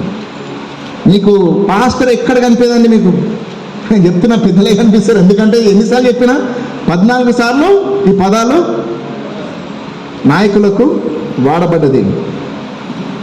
యాకోబు రాసిన పత్రిక 5వ అధ్యాయము 14వ. మీలో ఎవడైనను రోగి అయి ఉన్నాడా? మీలో ఎవడైనాను రోగి అయి ఉన్నాడా? సంఘపు పెద్దలను పిలిపింపవలెను. చూడండి, సంఘపు అంటే ఏ వచనం అది? ఏకవచనం. సంఘపు పెద్దలు అంటే పెద్దలు ఎవరు? బహువచనం. నాయకులు సంఘ పెద్దల్ని పిలువాలని అన్నది. ఎన్నిసార్లు చదివినామండి? ఎప్పుడైనా వెలిగిందా? ఒకే పాస్టర్ పోతాడు, ఒకే పాస్టర్ చేస్తాడు, ఏక నాయకత్వము. ఇక్కడ సంఘ పెద్దలని చెప్తుండే. ఎక్కడెక్కడ చూస్తున్నాం మనం? అపొస్తలుల కార్యములు 14:23 చూస్తున్నాం, మనము 20:17 చూస్తున్నాము, తిమోతిలో చూస్తున్నాము. మరి ఇక్కడ యాకోబు కూడా చెప్తున్నారు అదే సంఘ పెద్దల్ని. అంటే ఆది సంఘములో, ప్రతి సంఘములో పెద్దలు ఉండే, పాస్టర్లు ఉండే. ఒక్క పాస్టర్ ఏమైంది మీరు కనిపించండి? ఒక్క వచనం చూపించండి మీరు నాకు. ఒకే పాస్టర్ ఉన్నది. నేను 25 సంవత్సరాల నుంచి నా బైబిల్ చదువుతున్నాను. నేనైతే చూపెట్టలేను. నేను మీరు తారుమారు చేసి చూపిస్తే చూపించండి. ఇంకో వచనం ఇది. మనం ఇక్కడ ప్రొనౌన్ ఏమంటున్నాను తెలుగులో? సర్వనామమా? సర్వనామాన్ని మనం చూస్తాం ఇక్కడ. ఓకే, నామవచనం చూడం కానీ సర్వనామం అంటే సర్వం అంటారు.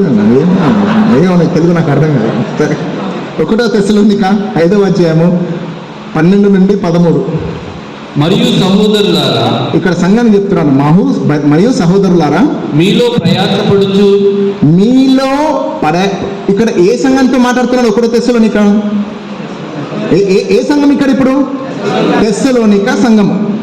ఓకే, ఇప్పుడు చూడండి అక్కడ సర్వనామం చూడండి. అక్కడ మీలో ప్రయాసపడుచు ప్రభువునందు మీకు పైవారయుండి.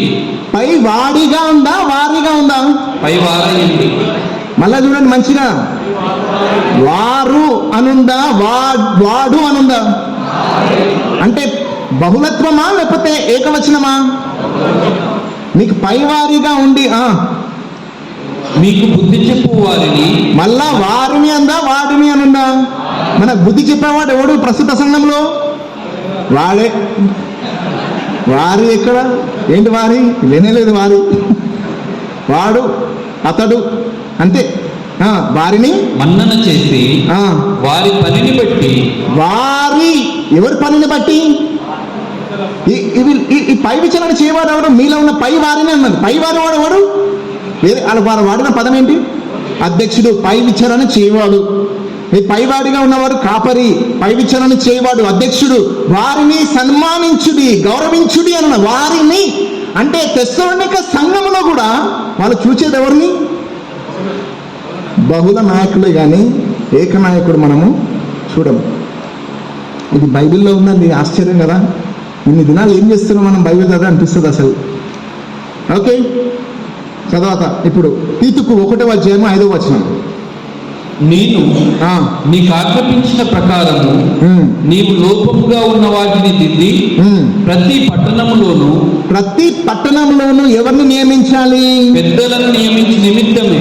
పెద్దలని ప్రతి పట్టణంలో సంఘం ఉన్నది, ప్రతి సంఘములో ఎవరిని నియమించాలి? పెద్దలని నియమించడం అనేది మనం ఇక్కడ చూస్తాం. 1 పేతురు 5వ అధ్యాయము 1వ వచనం చదవండి. తోటి పెద్దను క్రీస్తు శ్రమలను కూర్చిన సాక్షిని బయలుపరచబడబో మహిమలో పాలివాడనైనా నేను మీలోని పెద్దలను మీలోని సంఘంలో ఉన్న ఎవరిని? పెద్దలకు నేను రాస్తున్నాను. ఒక పెద్దకు రాస్తలేడు ఇక్కడ, పెద్దలకు రాస్తున్నాడు అనే వచనం మనం ఇక్కడ చూస్తున్నాం. అయితే ఇప్పుడు కొన్ని ఇంకా ఎక్కువ వచనాలు చూద్దామండి మనం. ఓకే, మీకు చదువుకుంటూ వెళ్ళిపోండి, మనకు టైం ఇట్లా పోతే మనకు చాలా ఇది ఉంటుంది. కాబట్టి ఇప్పుడు ఇంకా కొన్ని వచనాలు మనం కొన్ని నార్మల్గా చదివి మీకు నోట్స్ ఉన్నాయి మీద చూడండి. 1 తిమోతి 4వ అధ్యాయం 14వ వచనం. పెద్దలు అనే పదం ఎన్నిసార్లు చూస్తుంటారు చూడండి. పెద్దలు హస్త నిక్షేపణము చేయగా ప్రవచన మూలముగా నీకు అనుగ్రహింపబడి నీలో ఉన్న వరమును అలక్ష్యం చేయకుండా. ఎవరు మరి చేతులు పెట్టింది అక్కడ? పెద్దలు, బహుళ నాయకులు. ఓకే, హెబ్రీయులకు 13:7 మీకు దేవుని వాక్యమును బోధించి మీ పైన నాయకులుగా ఉన్న వారిని జ్ఞాపకం చేసుకుని. ఏమన్నాను? పైన ఎవరున్నాను? నాయకులుగా. ఇంకో పదం చూస్తామండి ఇక్కడ, పెద్దలు గాక, కాపరి గాక, అధ్యక్షులు గాక. ఇక్కడ ఏం పదం వాడబడ్డది? నాయకుడు. నాయకుడు అని చెప్పబడిందా? నాయకులు. మీ పైన ఎవరున్నారు? మన సంఘంలో ఎవరున్నారు? మన సంఘస్థులు చెప్పగలుగుతారా మా పైన నాయకులు అని? ఆ పదం వస్తుందా అసలు? మా పైన ఉన్న నాయకులు అని వస్తుందా? ఒక్కడే నాయకుడే వస్తుంది అన్నమాట. ఆశ్చర్యం. చదవండి. మీ పైన ఉన్న వారిని జ్ఞాపకం చేసుకుని వారి ప్రవర్తన ఫలమును శ్రద్ధగా తలంచుకొంచు వారి విశ్వాసమును అనుసరించండి. రైట్. హెబ్రీయులకు 13:17 మీ పైని నాయకులుగా ఉన్నవారు లెక్క ఉప్ప చెప్పవలసిన వారి వల్ల. మళ్ళీ ఇక్కడ ఎవరు? పైన నాయకులు. మళ్ళీ చూడండి, మీ పైన నాయకులుగా ఉన్నవారు లెక్క. ఎవరు లెక్కప చెప్తున్నారు ఇక్కడ సంఘానికి? నాయకులు. నాయకుడు కాదు, నాయకులు. మీ ఆత్మలను కాయిచున్నారు. వారు దుఃఖముతో ఆ పని చేసిన యెడల మీకు నిష్ప్రయోజనము కనుక దుఃఖముతో కాక ఆనందముతో చేయనట్లు వారి మాట విని వారికి లోబడి ఉండుడి. హెబ్రీయులకు 13:24 మీ పైని నాయకులైన వారికి అందరికి పరిశుద్ధులకందరికి నా వందనములు చెప్పుడి. పరిశుద్ధులు అంటే ఎవరు ఇక్కడ? ఎవరు పరిశుద్ధులు? విశ్వాసులు. ఇక్కడ ఏమి బహుళత్వం కేవలం పరిశుద్ధులకే వాడబడ్డదా? నాయకులకు కూడా వాడబడ్డదా? నాయకులకు కూడా ఈ బహువచనం వాడబడ్డది. ఓకే, ఇంకా మీరు కొన్ని వచనాలు చూడాలనుకుంటే జస్ట్ చదువుకుంటూ వెళ్ళిపోతాం. జస్ట్ మీకు అర్థం కానికే. యెరూషలేము సంఘం ఇది, యెరూషలేములో ఉన్న సంఘము. ఇక్కడ కూడా చూడండి, అపోస్తలులు ఉండే. అపోస్తలు అంటే ఈ యొక్క 12 మంది అపోస్తలులు. యూదా తీసేసి వేరే అయినాను కదా. సో ఆ అపోస్తలులు అలాగనే పెద్దలు కూడా మనం చూస్తాం. ఓకే, ఇది యెరూషలేములో సంఘం అండి. యెరూషలేములో అక్కడనే సంఘము మొట్టమొదటిగా ప్రారంభించబడింది. అపోస్తల కార్యములు 11వ అధ్యాయము 29 నుండి 30 వచనాలు చదవండి. అప్పుడు శిష్యులలో ప్రతివాడును తన శక్తి కొలది యూదయాలో కాపురమున్న సహోదరులకు సహాయం పంపుటకు నిశ్చయించుకున్నాడు. అలాగున చేసి బర్నబా, పౌలు అనువారి చేత పెద్దల యొద్దకు దానిని పంపిరి. ఏం పంపిరు? పెద్దల యొద్దకు ఏం పంపినారు? సహాయమును పంపినారు. పెద్దలు ఎవరండి? సంఘ నాయకులు. ఓకే, 15వ అధ్యాయము 2వ వచనం చూడండి. పౌలునకును బర్నాబకును వారితో విశేష వివాదమును తర్కమును కలిగినప్పుడు ఈ అంశం విషయమై పౌలును బర్నాబయు తమలో మరికొందరును యెరూషలేములో అపోస్తలుల యొద్దకును పెద్దల యొద్దకును వెళ్ళవలనని నిశ్చయించి. ఎంతమంది పెద్దలు? బహుళ పెద్దలు. ఒక్కడు మాత్రం కాదు, ఎంతమంది మనకు కూడా తెలియదు, కానీ ఒక్కరికంటే ఎక్కువనే. అపోస్తల కార్యములు 15వ అధ్యాయము 4వ వచనం. వారు యెరూషలేమునకు రాగా సంఘపు వారును అపోస్తలులను పెద్దలను వారిని చేర్చుకున్నది. ఓకే, మళ్ళా 15వ అధ్యాయము 6వ వచనం. అప్పుడు అపోస్తలులను పెద్దలను ఈ సంగతి గురించి ఆలోచించటకు కూడి రైట్. మరలా 15వ అధ్యాయము 22-23 వచనాలు. అప్పుడు సహోదరులలో ముఖ్యులైన బర్సబాను, మారుపేరు గల యూదాను, శీలాను తమలో ఏర్పరచుకొని పౌలుతోనూ బర్నాబతోనూ అంతియోక్యకు పంపుట యుక్తమని అపోస్తలులకును పెద్దలకును సంఘమంతటికి తోచింది. వీరు రాసి వారి చేత పంపినదేమనగా, అపోస్తలులను పెద్దలైన సహోదరులను అంతియోక్యలోను, సిరియాలోను, కిలికియాలోను నివసించుచు అన్యజనులుగా నుండిన సహోదరులకు శుభము. రైట్. 16వ అధ్యాయము 4వ వచనం.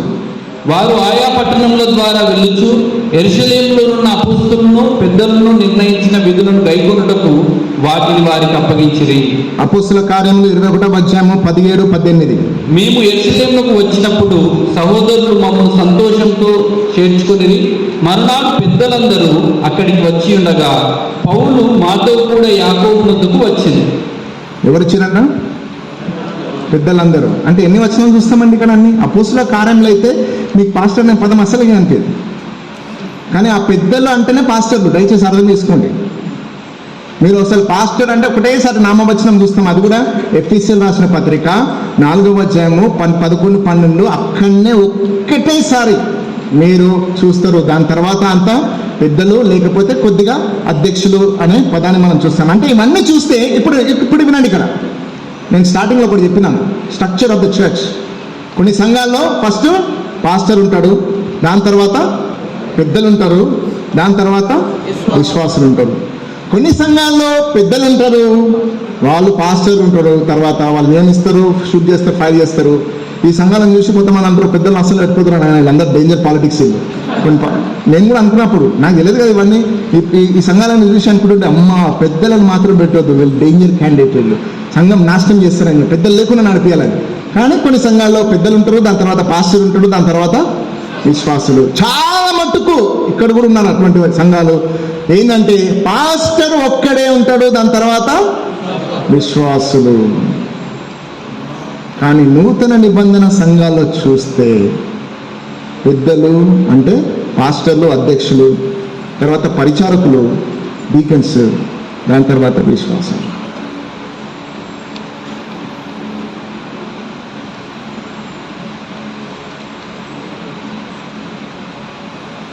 ఇప్పుడు మీ సమర్పణకు చెల్లింది. వాక్యానుసారంగా మీరు పరిచయం చేస్తారా? ఇదన్నప్పుడు ఓ బ్రదర్ చాలా కష్టం అండి, ప్రసంగించడం మానేయండి. మనకి చేత కాదు, విశ్వాసం ఎక్కడ చేతలవుతుంది? అంతే కదా. పాస్టర్లకే వాక్యం పాటించడం కష్టమైతే విశ్వాసులకు ఏం బోధిస్తున్నాం మనము? ఎందుకు బోధించాలో కూడా వాళ్ళు కూడా వచ్చి బ్రదర్ కష్టం బ్రదర్ అంటే పర్లేదమ్మంటారా? లేకపోతే దేవుని వాక్యం ఇది అంటే నువ్వు చెప్పినప్పుడు అది నీకు కాదా? అది విశ్వాసులకేనా?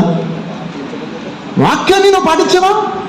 కష్టమంటే కష్టపడాలా, దేవుడు మనల్ని దీవిస్తాడు, దేవుడు మనల్ని వర్ధలింపజేస్తాడు, దేవుడు మనకు బహుమానం ఇస్తాడని చెప్పేసి మన విశ్వాసులకు చెప్తాం కదా.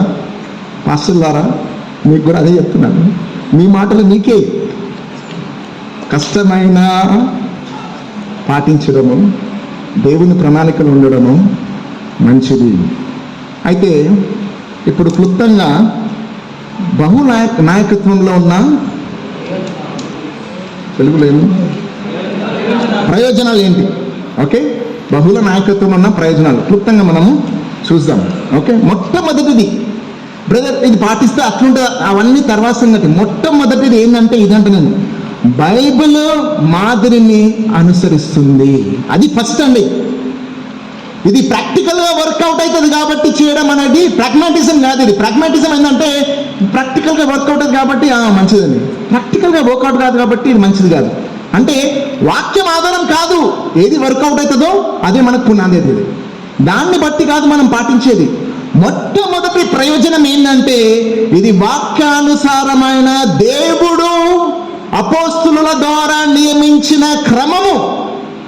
ప్రతి సంఘములో బహుళ నాయకత్వము ఉండాలి. బైబిల్ మాదిరిని అనుసరిస్తుంది. ఒక్కసారి అది చదవమని ఒక ఎక్స్ప్లెనేషన్. మన విశ్వాసము మరియు ఆచరణ కొరకు పరిశుద్ధ లేఖనము మన అంతిమ అధికారం అని మనం విశ్వసించినట్లయితే అప్పుడు మనం విశ్వసించిన మరియు ఆచరించినదంతయు దేవుని వాక్యము ద్వారా స్పష్టంగా లేదా అవ్యక్తంగా హామీ ఇవ్వబడాలి. నాయకత్వం యొక్క బహుళత్వాన్ని పరిగణించినప్పుడు అది బైబిల్ నమూనా. బహుళ నాయకత్వం గురించి ఆలోచించినప్పుడు ఏంటది? అది బైబిల్ నమూనా. అది ఫస్ట్ అడ్వాంటేజ్ అండి. ఇంకేందండి దానికి మించింది? దేవుని చిత్తానుసారంగా సంఘాన్ని కడుతున్నాం మనం. దేవుడు ఇచ్చిన ప్రత్యక్షత ద్వారా దేవుని సంఘాన్ని నడిపిస్తున్నాం మనం. దానికి మించిన అడ్వాంటేజే లేదు. మీరు అడ్వాంటేజెస్ కూడా ఉన్నాయి. ఏముంది?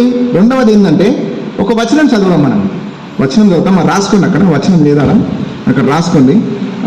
సామెత 27వ అధ్యాయము 17వ వచనం. దాంట్లో మళ్ళీ వేరే వచనాల నుంచి కొద్ది జ్ఞానం చూస్తాం మనం. సామెత 27వ అధ్యాయము 17వ వచనం. ఇనుము చేత ఇనుము పదునగును. ఏంటంటే ఇనుము చేత ఏమవుతుంది? ఇనుము షార్ప్ అవుతుంది. అలాగనే అట్లు ఒకడు తన చెలికానికి వివేకం పుట్టించును. చెలికాని అంటే తన ఒక తోటి వ్యక్తికి ఏం పుట్టించును? ఏది? వివేకము పుట్టించును. అంటే దీని ప్రకారం చూస్తే బహుళ నాయకత్వం ఏంటంటే మద్దతు మరియు సహవాసము కలిగి ఉంటుంది. ఇది తెలుసా అండి? చాలా మంది పాస్టర్లు ఒంటరిగా ఉన్నారు. ఒంటరిగా వాళ్ళు పాస్టర్లో ఒక సవాలని, టెన్షన్లని ఒక్కడే అండి ఇవన్నీ చేయడం. మీరే ఆలోచించండి. ప్రయాసపడి భారం మోస్తున్న పాస్టర్లారా, మీరే ఆలోచించండి. దేవుడు మీ భారాన్ని తేలిక చేయడానికి తోటి పాస్టర్లను ఇచ్చినాడు. ఎంత చక్కగా ఉంటుంది తెలుసా అండి? కలిసి ఒక మంచి సహవాసం ఉంటుంది, స్నేహం ఉంటుంది, మద్దతు ఉంటుంది, సపోర్ట్ ఉంటుంది. కలిసి చేయొచ్చు. ఎనుము ఎలాగైతే మనల్ని చాలా షార్ప్గా చేస్తుందో అలాగేనే ఒక వ్యక్తిని వివేకం పుట్టించును. కానీ ఒక్కటి సవాల్ అండి ఇక్కడ. వ్యక్తులు బైబిల్ 1 తిమోతి 3వ అధ్యాయం ప్రకారము, తీతుకు 1వ అధ్యాయం ప్రకారము గుణలక్షణ కలిగిన వారే కలిసి ఇలా ఉండగలరు. లేకపోతే వీళ్ళు జుట్లు ఇక్కడ కూర్చోరు. మళ్ళా దేవుని గుణలక్షణం లేకపోతే ఎట్లుంటుందండి? అక్కడ కలిసి ఎడ చేస్తారు?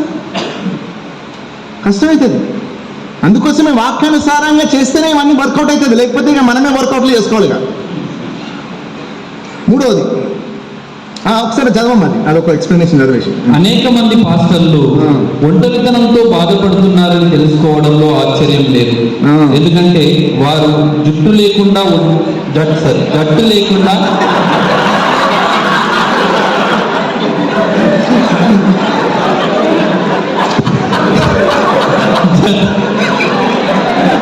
కొంతమందికి లేదులే అమ్మ, అందరికీ ఎందుకు చెప్తున్నా.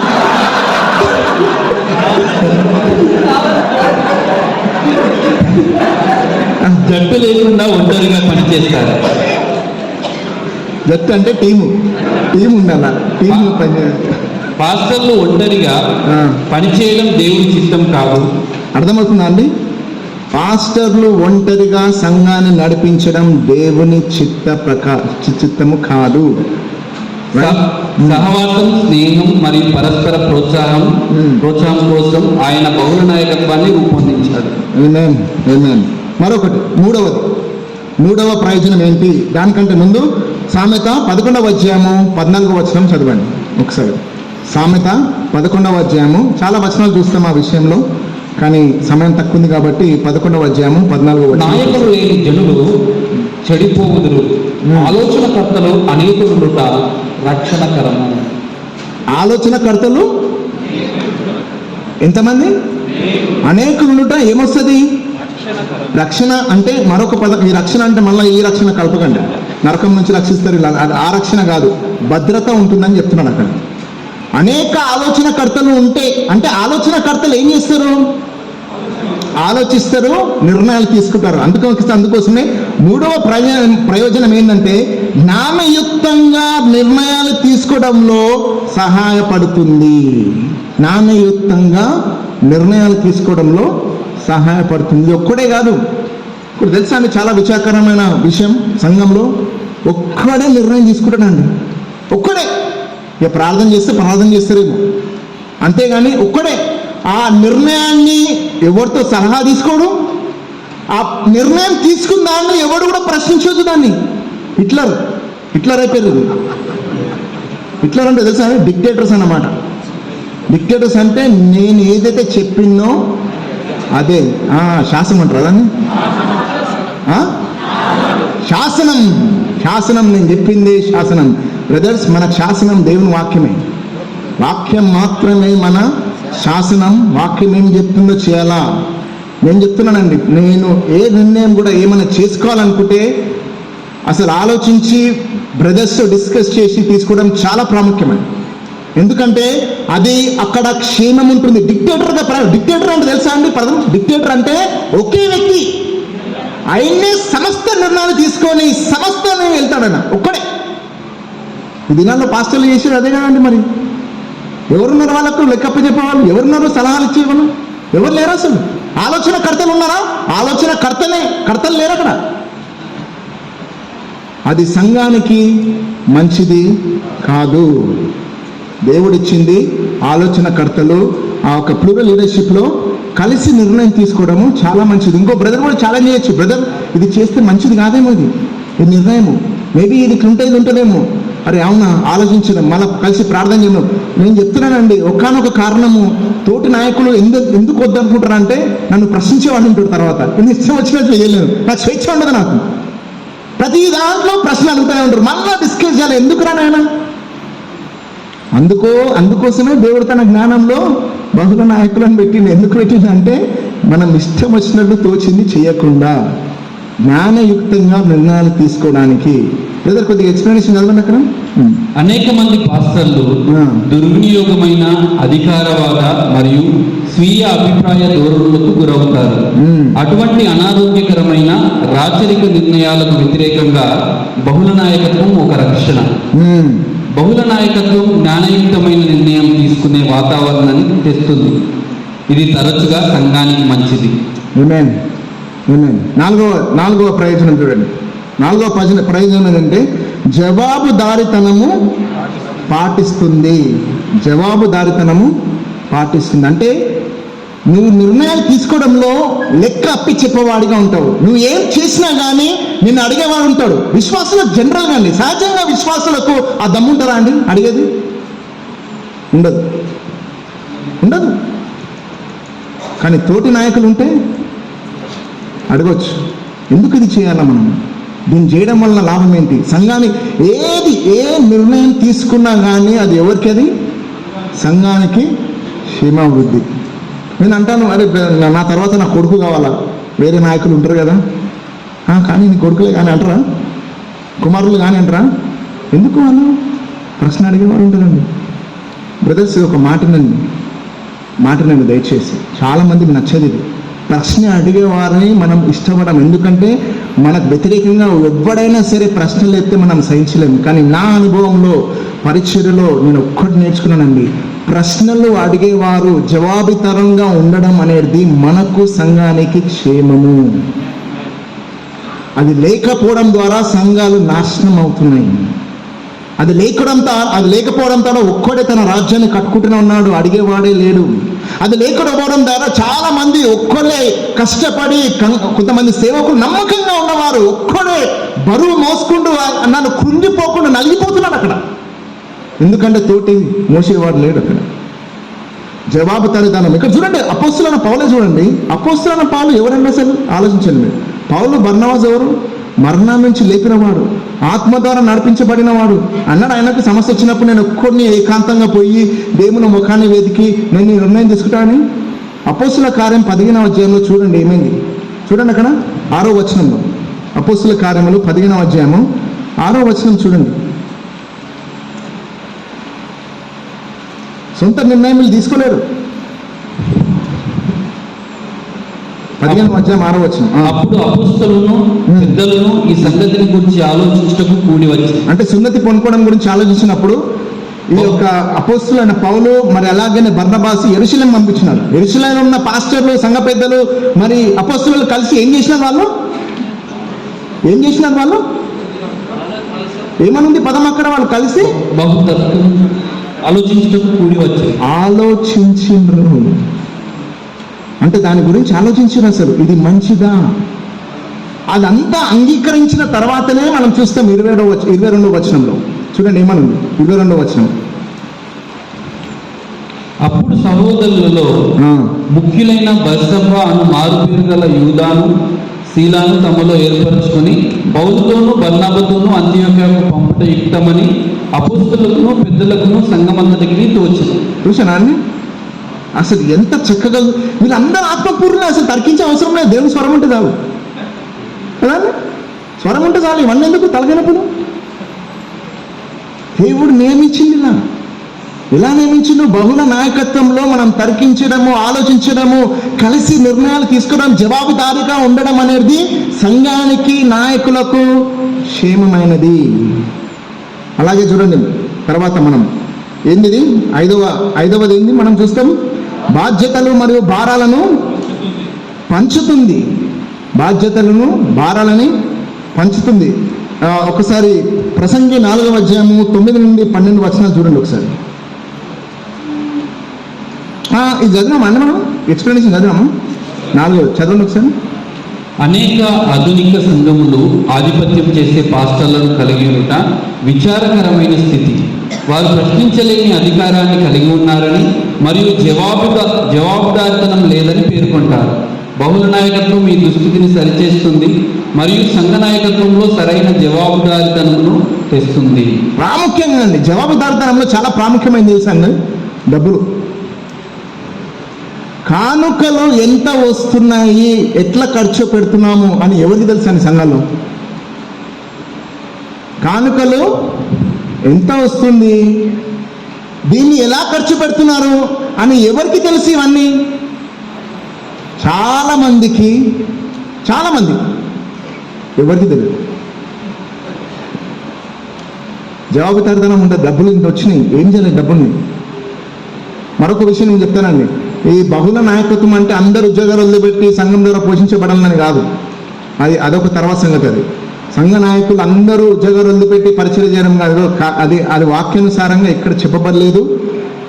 ఒక నాయకుడు ఉండొచ్చు సంపూర్ణంగా, వేరే నాయకులు పని చేసుకుంటూ కలిసి వాళ్ళు సేవ చేయొచ్చు. కానీ అందరూ ఉద్యోగాలు వదిలిపెట్టి అందరూ సపోర్ట్ చేయాలనేది వాక్యానుసారం అనేది కాదు, ప్రాక్టికల్ కూడా సాధ్యం కాదు. అది అంతమందికి ఏడ చేస్తున్నాడు, ఒక్కరికి పోషించడమే కష్టం, ఇంకెంతమందిని పోషించడం ఏడా?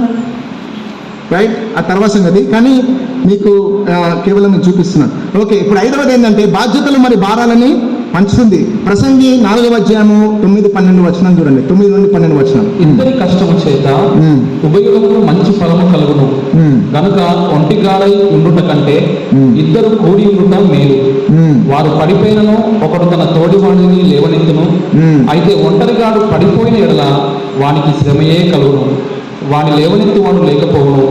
ఇద్దరు కలిసి పండుకున్న ఎడల వారికి వెట్ట కలుగును, ఒంటరిగానికి వెట్ట ఎలాగో పుట్టును. ఏమన్నాడు? పడిపోతే లేపేవాడు లేకపోతే ఏమంటుంది వాక్యము?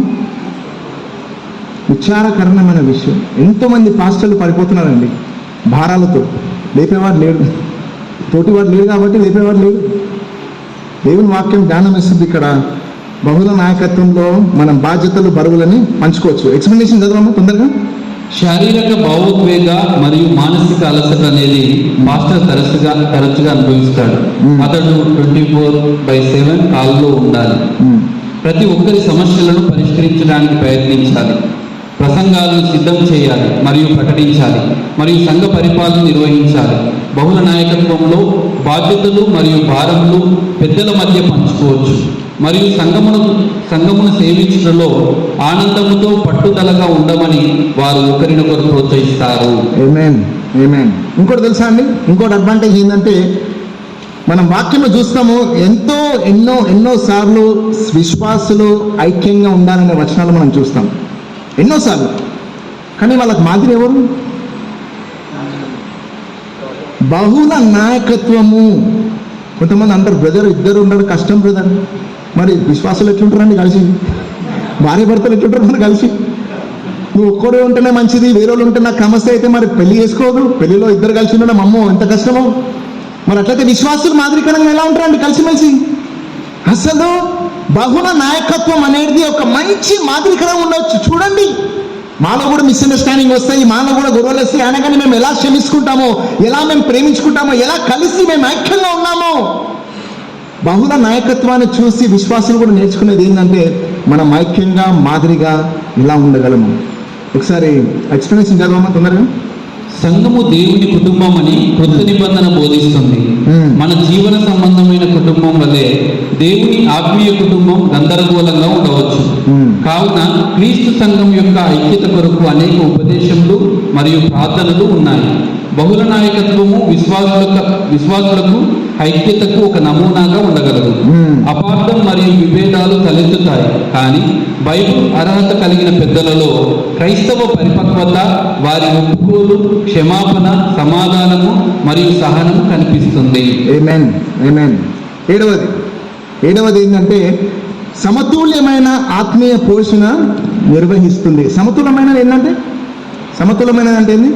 Balanced spiritual nourishment. అంటే ఒక ఇద్దరు ముగ్గురు సంఘంలో ఉంటే నా అనుభవము మరి నేనిచ్చే జ్ఞానం వేరే ఉండొచ్చు, ఇతరులు ఇచ్చే జ్ఞానం వేరే ఉండొచ్చు. అంటే ఒక మంచి సమతులమైన ఆత్మీయ పోషణ సంఘానికి కలుగుతుంది. ఒకే వ్యక్తి ఒకే ఆలోచన విధంగా కాకుండా బహుళత్వంలో వేరే వేరే ఆలోచనల అనుభవ ప్రకారంగా సంఘం ఎంతో మేలు పొందుతున్న విషయం కూడా మనం చూస్తాం. ఏడోది చదవండి ఒకసారి. దేవుని మందను కాయుటలో ఏ ఒక్క వ్యక్తికి సమస్త జ్ఞానము, వరములు మరియు అనుభవం లేదు. బహుళ నాయకత్వంలో పెద్దలందరూ తమ విభిన్నమైన జ్ఞానము, వరములు మరియు అనుభవాన్ని దేవుని ప్రజలకు అద్భుతంగా అందిస్తారు. ఆమేన్. మర్చిపోకండి, అది ఏ ఒక్క వ్యక్తికి సమస్త జ్ఞానము లేదు, సమస్త అనుభవాలు లేవు. అది బహుళ నాయకత్వంలో అది చాలా ఒకరికొకరు వాళ్ళు ఈ యొక్క జ్ఞానాన్ని, అనుభవాన్ని, వరములని తీసుకురావచ్చు. ఎనిమిదవది ఇప్పుడు ఇక్కడ వినండి, ఇక్కడ చాలా ప్రాముఖ్యమైనదండి ఇది. ఒక్కసారి మీరు చదివే ముందు అందరు బైబిల్ తీయండి. 1 తిమోతి 5వ అధ్యాయము 19 నుండి 20 వచనాలు. అందరు బైబిల్ తీయండి. 1 తిమోతి 5వ అధ్యాయము 19 నుండి 20 వచనాలు. మీరు ఒకసారి అందరం రీచ్లో పడదామండి. నాకు కూడా కాలం వస్తున్నాయి, కూర్చోనికి అవకాశం లేదు. మీకు నిలబడే అవకాశం ఉంది, నిలబడండి. టైం కొద్దిగా ఎక్కువైతుంది, 5 నిమిషాలు ముగిస్తాను.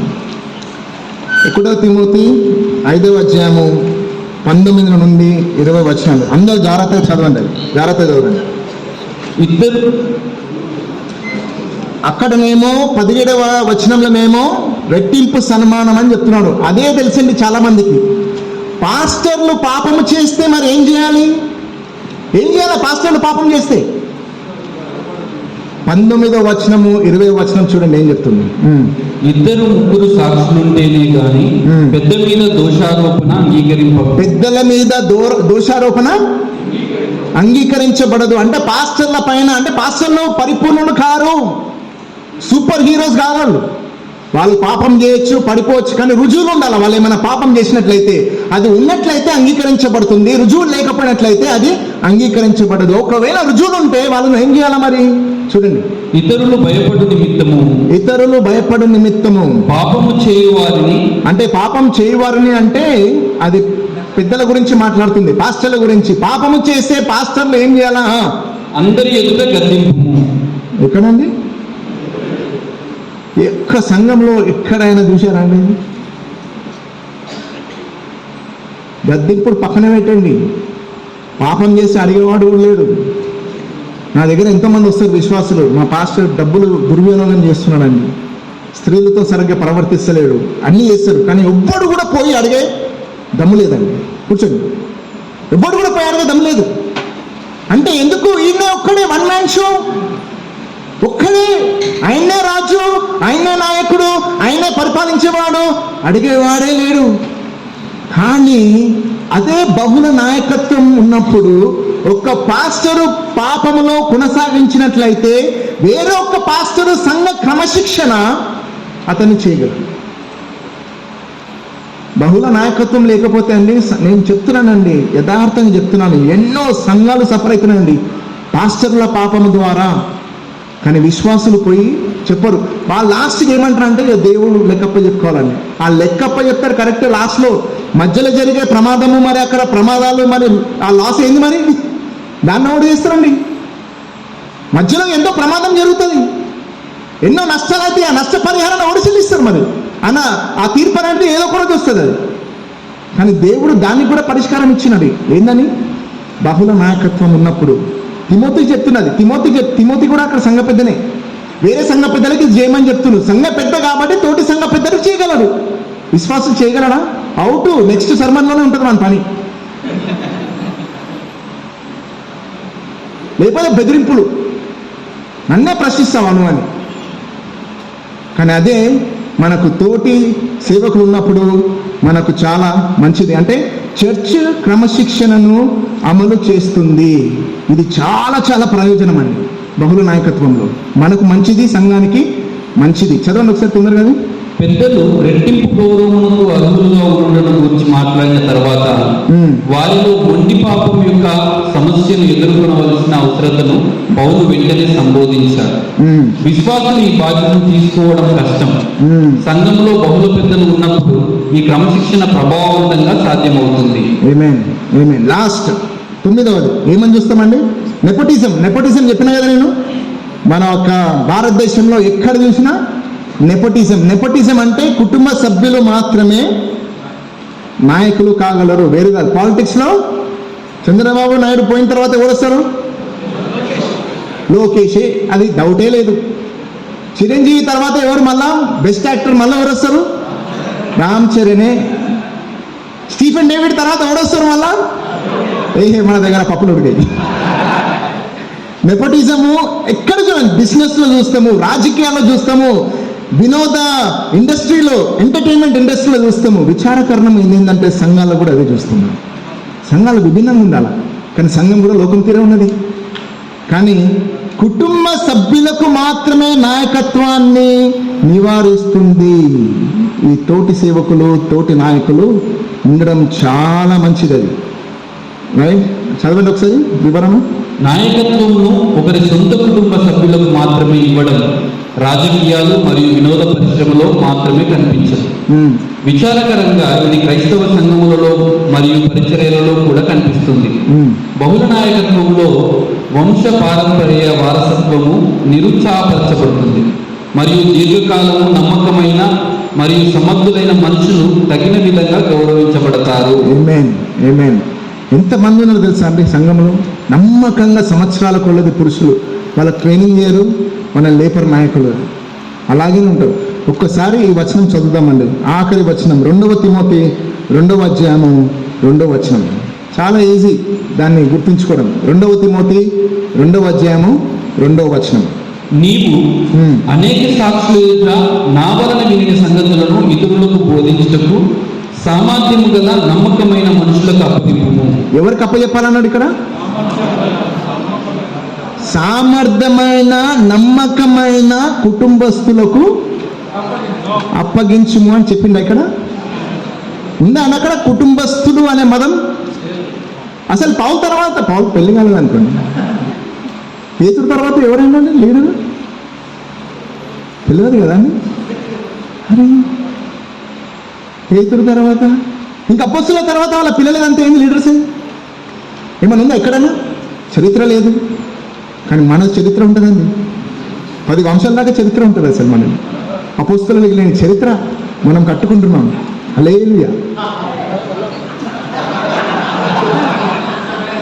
ఇక్కడ ఏమని ఉందంటే 2 తిమోతి 2వ అధ్యాయము 2వ వచనంలో సామర్థ్యము కలిగిన నమ్మకమైన మనుషులు. మన కుటుంబస్తులే కాదండి, మనుషులు, వేరే మనుషులు కూడా ఉన్నారు, వారికి అప్పచెప్పండి.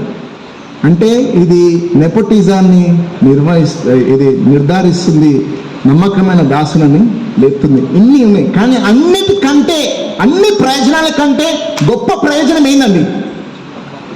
వాక్యానుసారమైన నమూనా. తక్కిన అన్ని తర్వాత వస్తుంది. ఇప్పుడు మనలో ఉన్న సవాల్ ఏంటంటే ఎలా చేయాలా? ఎవరికైనా సరే ఇది ఎలా చేయగలము చాలా కష్టం. అది మీరు దాని గురించి యోహాన్తో మాట్లాడండి. మీకేమైనా సెషన్ మళ్ళా కావాలా? వద్దురా పోయి తలకాయ నొప్పి నేను ఇట్లా చేసుకున్నా అంటే చేసుకోండి, మీరు వేసుకోండి. ఒక్కటి మర్చిపోకండి, రేపటి దినం మీరు నిలబడాలా. ఆ రోజు చెప్పిండా స్టీవెన్ బ్రదర్ మీకు వాక్యానుసారంగా ఇంత క్లియర్గా చెప్పినా విన్నావా? ఇన్లే, ఇష్టం వచ్చినట్లు చేసినావు, ఇప్పుడు నీ పరిస్థితి ఇది అంటాడు దేవుడు. లేదు, నేను నమ్మకం ఉండాలనుకుంటున్నాను, వాక్యానుసారం కట్టాలనుకుంటున్నాను, సవాల్తో కూడిదైనా సరే చేస్తున్నామండి. మేము చాలామంది చేస్తున్నాం. ఇది ఏదేం కొత్త కాదు, అసలు చేస్తున్నాం. మేము చాలా దీవెనాది. ఎలా చేయాలా అనేది మీకు ఆ సమస్య, ఆ ప్రశ్న ఎలా తీసుకురావాలో ఉన్నట్లయితే దయచేసి మీరు యోగాన్ టీంతో మాట్లాడి ఒక సదస్సు దాని గురించి ఒక సెపరేట్ పెట్టండి. ఎందుకంటే అది చాలా ఇంపార్టెంట్. తొందరపడి టకటక ఓదండాలు లేపకండి, డేంజర్, అది నాశనం చేస్తారు. చాలా సున్నితంగా, జ్ఞానయుక్తంగా, ఓర్పుతో, వాక్య జ్ఞానముతో వాళ్ళని లేపాలా, లేకపోతే వాళ్ళు మిమ్మల్ని లేపేస్తారు. అర్థమైందా? దేవుని జ్ఞానం చాలా అవసరం. దాని గురించి మళ్ళా బ్రదర్స్ మాట్లాడండి, మనం దాని గురించి చర్చిస్తాం దాని గురించి. ఓకే, కానీ ప్రస్తుతానికి ఇలా చేయడానికి మనల్ని మనం సమర్పించుకున్నాం. నేను సమర్పించుకున్నానండి కొన్ని సంవత్సరాల క్రితం ఇది నేర్చుకున్నాను. మనం అందరం సమర్పించుకుంటే దేవునికి మహిమ, సంఘానికి క్షేమము, మనకు కూడా మంచిది. అందరం నేర్చుకున్నట్లయితే ప్రార్థన చేసుకున్నాం. పరిశుద్ధుడా, ప్రియ పరలోకమందున మా తండ్రి, నీ వాక్యంలో ఎంత జ్ఞానము ఉంచినందుకే నీ వందనాలు ప్రభువా. నీ వాక్యము మాకు వెలుగే ఉన్నది. మా వెలుగు మాకు చీకటి ప్రభువా, నీ వాక్యమే మాకు వెలుగు. కాబట్టి మా వెలుగులో మేము నడవకుండా మాకు ఇష్టం వచ్చినట్లు మేము పరిచర్య సంఘాన్ని నడిపించడం కాకుండా ప్రభువా, ఈ సంఘము నీది, ఈ పరిచర్య నీది, మేము కూడా నీ వారిని. మాకు ప్రభువులో నీవే నా తండ్రి. అది మా జీవితాల్లో సంఘాన్ని ఎలా కట్టుకోవాలో నీ వాక్యంలో తేటగా చెప్పినావు నా తండ్రి. దానికి సమస్య లేదు, వాదన లేదు, దాని గురించి అస్పష్టత లేదు నా తండ్రి. చాలా తేటగా నువ్వు తెలియపరిచినావు. సమస్య ఏంటంటే తెలుసా తెలియదని కాదు, చేస్తావా చేయవా అనేది. దయచేసి చేయడానికి మీరు కృపణ దయచేయండి. సాకులు చెప్పకుండా, తప్పించుకోకుండా, తగ్గించుకొని నీ చిత్తానికి లోబడి, నీ మహిమ కొరకై, సంఘక్షేమము కొరకై, మా మంచి కొరకై మేము నీ పరిచర్య, నీ మార్గానుసారంగా, నీ సంఘము, నీ చిత్తానుసారంగా, మా జీవితాలు నీ యొక్క ప్రభుత్వానుసారంగా, నీ మహిమ కొరకై మమ్మల్ని నడిపించి వాడుకొని నీ చిత్తాన్ని నెరవేర్చమని ప్రభువా, ఎలా చేయాలో ప్రభువా మీరు మా జ్ఞానం ఇచ్చి నడిపించమని. రేపటి దినం నేను న్యాయపీఠం నిధులు నిలబడినప్పుడు తలంచుకొని సిగ్గుతో నిలబడకుండా ప్రభువా తలెత్తి నీ ముఖాన్ని చూసి ఈ యొక్క మధురమైన మాటలు నీ నోటి నుంచి వినాలి నా తండ్రి. బలా మంచి దాసుడా, బలా మంచి నమ్మకమైన దాసుడా, నా యొక్క ఆనందంలో ప్రవేశించు. ఆ మాట వినాలి నా తండ్రి. ఆ మాట వినటప్పుడు మేమందరం ప్రయాసపడటకు సహాయం చేయమని దయచేసి మరొకసారి మమ్ముల నుంచి మమ్మల్ని తప్పించు నా తండ్రి. మా ఆలోచన నుంచి, మా సాంప్రదాయాల నుంచి, మా హృదయాల నుంచి, చుట్టుపక్కల అవుతున్న వాటిదాని నుంచి నైనా తప్పించి మీ వాక్యం పైనే దృష్టి పట్టి మీ వాక్యానుసారంగా మేము జీవించటకు, సంఘాన్ని కట్టుటకు, పరిచర్య చేయటకు సహాయం చేయమని యేసుక్రీస్తు పరిశుద్ధమైన నామంలో ప్రార్థిస్తున్నాము తండ్రి.